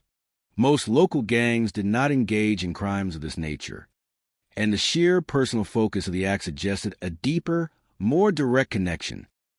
As the investigation began, the detectives worked hand in hand with the family, searching for answers while offering their deepest condolences. Chow Tran, acting as the primary spokesperson, explained that the family had spent the previous evening celebrating his father-in-law's birthday at a warm, joyful family gathering that lasted until 10:30 in the evening. The elderly couple had been driven home safely, making it the last time they were seen alive. While checking routine matters, detectives discovered that the business carried a substantial life insurance policy of at least $1 million, with Chow listed among the beneficiaries. Yet, Chow and his family cooperated fully, providing fingerprint and deoxyribonucleic acid samples, which did not match the evidence found at the apartment. For more than 2 years, the case remained quiet, a puzzle waiting for its missing pieces. The detectives refused to let the memory of Long and Hong fade, keeping the files active and hoping for a breakthrough. That breakthrough arrived unexpectedly in the autumn of 2015. A young man named Willie Guillory, who had been 16 years old at the time of the incident, was arrested in Houston for a felony involving the theft of a horse. Because he had reached adulthood and had been convicted of a felony, his biological profile was entered into the national database. Within days, the system flagged a perfect match between his profile and the deoxyribonucleic acid recovered from the marijuana cigarette left at the Arlington apartment. When investigators brought Willie in for questioning, the weight of his conscience proved too heavy to bear. He broke down in tears and revealed the entire truth. He explained that in 2012 his uncle, Bobby Guillory, had asked him to help with a task in Arlington, promising that it was a simple errand. Bobby, who had no prior criminal record but was facing severe financial hardship after losing his job, had been recruited by Daphne Wright. Daphne, furious that the family could not pay the massive spiritual debt, had conceived a plan to collect the funds through the couple's life insurance policies. She had provided Bobby with a key to the apartment to stage a burglary and ensure the debt was settled once and for all. Armed with this crucial information, detectives traveled to Katy, Texas, in December of 2015 to arrest Bobby Guillory. Confronted with the evidence, Bobby also confessed, expressing deep remorse and confirming that Daphne was a true force behind the entire plan. Having promised him $10,000 for his involvement, Bobby revealed that Chow Tran had allegedly been pressured into assisting by providing the key to the apartment, desperate to protect his family from what he believed were powerful spiritual curses. In August of 2016, detectives arrested Daphne right at her home in Houston. A search of her residence uncovered detailed business ledgers showing that she charged clients tens of thousands of dollars for her services, capitalizing on their deepest fears and traditional beliefs. During her trial in the autumn of 2019, the jury listened closely to the complex web of relationships, cultural pressures, and financial desperation.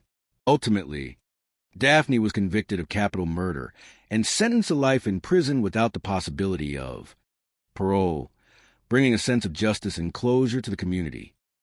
Although Chow Tran received immunity from prosecution in exchange for his vital testimony that helped secure the conviction of the organizers, the resolution of the case served as a profound lesson for everyone involved. It highlighted the strength of a community that stood together in the face of adversity, the tireless dedication of law enforcement officers who refused to give up, an enduring power of truth.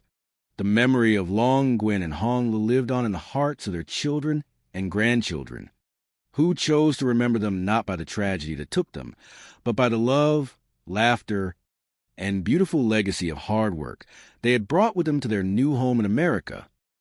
The morning sun of June 10th, 2012, rose over the city of Arlington, Texas, casting a warm, golden glow across the quiet suburban neighborhoods. Arlington was a bustling, vibrant community, home to a diverse tapestry of cultures, including a large and deeply rooted Vietnamese community that had flourished there since the late 1970s. People had come from far away to build new lives, bringing with them their cherished traditions, their rich heritage, and an unwavering belief in the American dream. Among those who had sought a fresh start were Long Nguyen and his devoted wife, Hong Li. When they immigrated to the United States from Vietnam in the year 2000, they brought their children, their grandchildren, and a deep determination to succeed. For years, they worked tirelessly, eventually establishing a commercial sewing business. They enlisted the help of their son-in-law, Chow Tran, a 38-year-old who spoke excellent English and became the public face of the enterprise. Managing relationships with contractors, for a long time, their hard work paid off handsomely, even securing lucrative contracts with global entertainment giants to manufacture garments. However, as the years passed, the unpredictable tides of commerce shifted. By the year 2011, the family business faced severe setbacks, losing major contracts and falling into financial distress. Deeply rooted in the ancient traditions of their homeland, where spiritual harmony and business success were closely intertwined, the family sought a traditional solution to their modern difficulties. They believed that a string of persistent bad luck could only be lifted by the intervention of a spiritual advisor. In their search for guidance, Chow Tran and his mother-in-law discovered an advertisement in a local Vietnamese newspaper for a spiritual advisor based in Houston, some 250 miles away. The advisor, a woman named Daphne Wright, claimed she possessed a rare ability to remove negative curses and bring positive energy, good fortune, and healing to families in distress. Desperate to save the family legacy and restore their prosperity, Chow made contact with her. At first, the rituals brought a sense of hope and comfort. The family felt they were taking active steps to protect their livelihood. But as months turned into a year, the promised turnaround did not materialize. Instead, a complex web of financial obligations began to form. Chow continued to pour massive sums of money into the rituals, accumulating a staggering debt to the spiritual advisor that ballooned to between $200,000 and $50,000 and $280,000.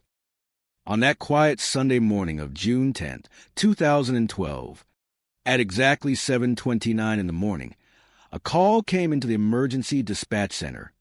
Chow Tran requested a welfare check on his elderly in-laws, Long and Hong, who lived in a nearby apartment.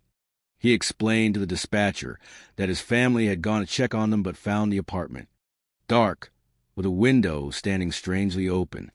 Terrified that something was wrong, they waited outside for the authorities to arrive. Officer Weller, a dedicated officer with 14 years of experience, was the first to arrive on the scene. The sight of an entire family gathered outside the apartment so early in the morning immediately signaled that this was no ordinary welfare check. Upon entering the residence, the officer found the rooms in complete disarray, displaying all the classic signs of a burglary. Officer Weller called out, but there was only silence. Moving carefully through the living room, the kitchen, and the bathroom, the officer finally approached the bedroom. It was there, near a small closet, that Weller noticed unusual smudges on the wall. Guided by a strong professional instinct, the officer opened the closet door and made a tragic discovery. Long and Hong were found inside, bound tightly with duct tape. They had been brutally assaulted and had tragically succumbed to suffocation due to the extensive bindings. The news sent shockwaves through the local police force. Detective Stewart, a veteran homicide investigator with 21 years of experience, took charge of the investigation. Despite the initial appearance of a robbery gone wrong, complete with stage gang symbols, such as a blue bandana wrapped around a beer bottle and scattered contraband, the detectives remained highly skeptical. The sheer level of violence and the meticulous preparation of the crime scene suggested something far more personal and calculated than a random burglary. The detectives set to work, collecting every piece of physical evidence, including a discarded marijuana cigarette, hair fibers, and DNA samples. They interviewed dozens of family members, neighbors, and associates, leaving no stone unturned. Yet, for nearly 3 years, the leads grew cold and the case remained unresolved, leaving a heavy cloud over the tight-knit community. The breakthrough finally came in October of 2015. A young man named Willie Guillory was arrested in Houston on an unrelated felony charge involving the theft of a horse. Because he was a minor of 16 years at the time of the murders in 2012, his DNA had not been on file in the national databases. However, his new adult conviction required his profile be entered into the system, resulting in an immediate match with the DNA found on the marijuana cigarette at the Arlington crime scene.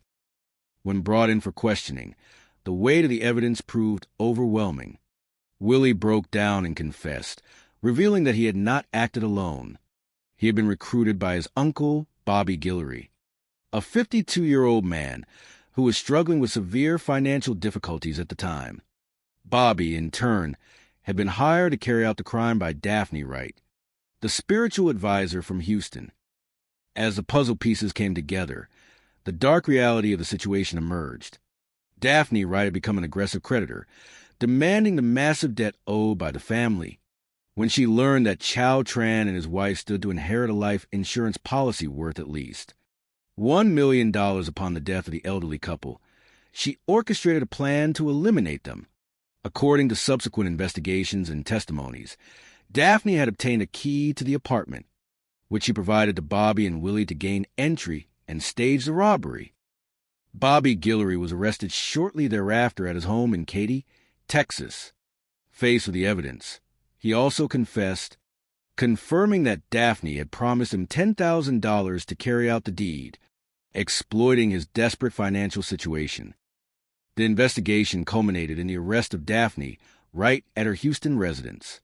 During a search of her home, detectives discovered detailed ledgers documenting the enormous fees she charged her clients for spiritual services, confirming the financial motives behind her actions. In 2019, the case finally went to trial. To secure a conviction against the mastermind of the plot, Prosecutors offered Chow Tran immunity in exchange for his full and truthful testimony. Chow took the stand, portraying Daphne as a highly manipulative and greedy individual who exerted immense psychological control over his family, ultimately driving them to make the ultimate, tragic sacrifice to clear their perceived spiritual debts. The defense vigorously challenged Chow's credibility, arguing that he was complicit in the scheme and motivated by the massive insurance payout. Nevertheless, the jury listened closely to the extensive evidence presented over the multi-week trial. In September of 2019, the jury returned with a verdict. Daphne Wright was found guilty of capital murder and was sentenced to life in prison without the possibility of parole. While the resolution of the trial brought a profound sense of justice and closure to the community, the memory of Long Nguyen and Hong Lee remained a poignant reminder of the enduring strength of family, the pursuit of the American dream, and the ultimate triumph of truth and justice over darkness. The thread of fate. The morning sun of June in the year 2012 rose over the city of Arlington, Texas, casting a warm, golden glow across the quiet suburban neighborhoods. Arlington was a bustling city in Tarrant County, known far and wide for its vibrant tapestry of diverse cultures. Among the many communities that had found a welcoming home there, the Vietnamese immigrant community stood out as a shining example of hard work, resilience, and deep family values. Many families had arrived in different waves over the decades, bringing with them their time-honored traditions, their language, and profound hope for a brighter future. They built businesses, supported one another, and blended the rich heritage of their homeland with the endless opportunities of the American dream. At exactly 7 o'clock and 29 minutes on the morning of June 10th, 2012, emergency dispatchers received a telephone call. The voice on the other end belonged to Chow Tran, a 38-year-old Vietnamese immigrant. He spoke with a tone of quiet anxiety, asking the police department to perform what is commonly known as a welfare check on his elderly in-laws who lived in a nearby apartment complex. The dispatcher, trained to remain calm and systematic, asked for the names of the individuals in question. Chow Tran explained that his father-in-law was named Long Nguyen, a man in his 70s, and his mother-in-law was Hong Lee. Chow explained that he, his wife, and his teenage son had gone to the apartment to check on them because they had not been able to reach them. The family had gathered outside the residence, growing increasingly worried. They had noticed that a window of the apartment was open, and things simply did not look right. Too terrified to step inside the dark, silent home on their own, they waited anxiously on the sidewalk, hoping that everything would turn out to be a simple misunderstanding. An experienced patrol officer, Officer Weller, was quickly dispatched to the scene. When he arrived, he immediately noticed that this was not a typical welfare check. Usually, such requests did not come in so early in the morning, and it was unusual to see an entire extended family waiting outside in a state of visible distress. Officer Weller entered the apartment, his flashlight cutting through the dimness. At first glance, the home appeared to be in complete disarray, showing all the classic signs of burglary. Drawers were pulled out, items were scattered across the floor, and furniture was moved out of place. He called out into the quiet air, but no voice answered his call. He carefully checked the living room, the kitchen, and the bathroom. Finding no one, he walked into the bedroom. Initially, the officer did not notice anything out of the ordinary in the bedroom itself. His mind was focused entirely on finding the elderly couple and ensuring they were safe and healthy. He began to think that perhaps the family had simply gone out for an early morning walk and that the disarray in the apartment was due to some other cause. However, as he turned around to leave the bedroom, his flashlight caught something on the wall next to a very small closet. There were faint hand smudges on the surface. A sudden hesitation washed over him. An instinct, honed by 14 years of service, urged him to investigate that small closet. He reached out, took hold of the handle, and opened the door. Inside the closet, the officer made a tragic and shocking discovery. The elderly couple, Long Nguyen and Hong Lee, were inside. They had been bound with duct tape, and their heads and mouths were heavily covered in tape as well. It was immediately clear that they had passed away. For a veteran officer, the scene was deeply unsettling. The sheer brutality of the act was overwhelming. Officer Weller stepped back into the living room, momentarily unable to speak, his mind racing as he processed the gravity of the situation. Regaining his composure, he picked up his radio and requested the immediate assistance of a supervisor, a crime scene unit, and homicide investigators. When the Arlington homicide detectives arrived, they were equally stunned by the severity of the crime. Among them was a seasoned investigator who had spent 21 years in the homicide unit. He had seen many things in his career, but this scene was particularly heartbreaking. The victims were a gentle, elderly couple who were well-liked by everyone in the community. They had no known enemies and had spent their lives working hard to support their children and grandchildren. The initial physical evidence suggested a violent encounter. There was evidence of struggle near the entrance of the apartment, with markings on the walls and carpet. The apartment had been ransacked, with compact discs and personal belongings scattered about, giving the impression of a robbery. However, the detectives quickly began to wonder if there was more to the story. Even for a robbery, the level of violence used against two defenseless elderly people seemed excessive and deeply personal. Long Nguyen and Hong Lee had immigrated to the United States from Vietnam in the year 2000, seeking to build a legacy for their family. They had established a commercial sewing business in Arlington, enlisting the help of their son-in-law, Chow Tran, who spoke fluent English and served as the public face of the business. For nearly a decade, they worked tirelessly, eventually securing a lucrative contract to manufacture garments for a major commercial giant, including well-known brands like Disney. But by the year 2011, their business fortunes began to decline. The loss of their major contracts placed a heavy financial burden on the family, desperate to find a way to save their business and restore their family security. They looked toward the traditional beliefs of their homeland. In many traditional cultures, when families face overwhelming adversity, bankruptcy, or deep personal crises, they may seek the guidance of a spiritual advisor to help lift what they perceive to be obstacles or curses holding them back. While searching through a local Vietnamese newspaper, Chow Tran and his mother-in-law, Hong Lee, found an advertisement for a spiritual advisor named Daphne Wright, who operated out of Houston, located about 250 miles away. Daphne Wright advertised herself as a powerful spiritual counselor who could perform rituals to bring good fortune, remove bad luck, and protect families from negative influences. Encouraged by the hope of saving their livelihood, Chow contacted Daphne and arranged a meeting at her home in Houston. The family was incredibly hopeful that her spiritual interventions would turn their business around and bring back the success they had once enjoyed. But a year later, instead of prosperity, a dark shadow had fallen over the family. As detectives began their meticulous investigation into the deaths of Long and Hong, they examined the apartment for any physical clues. On the coffee table, they found crushed prescription pills and a marijuana cigarette.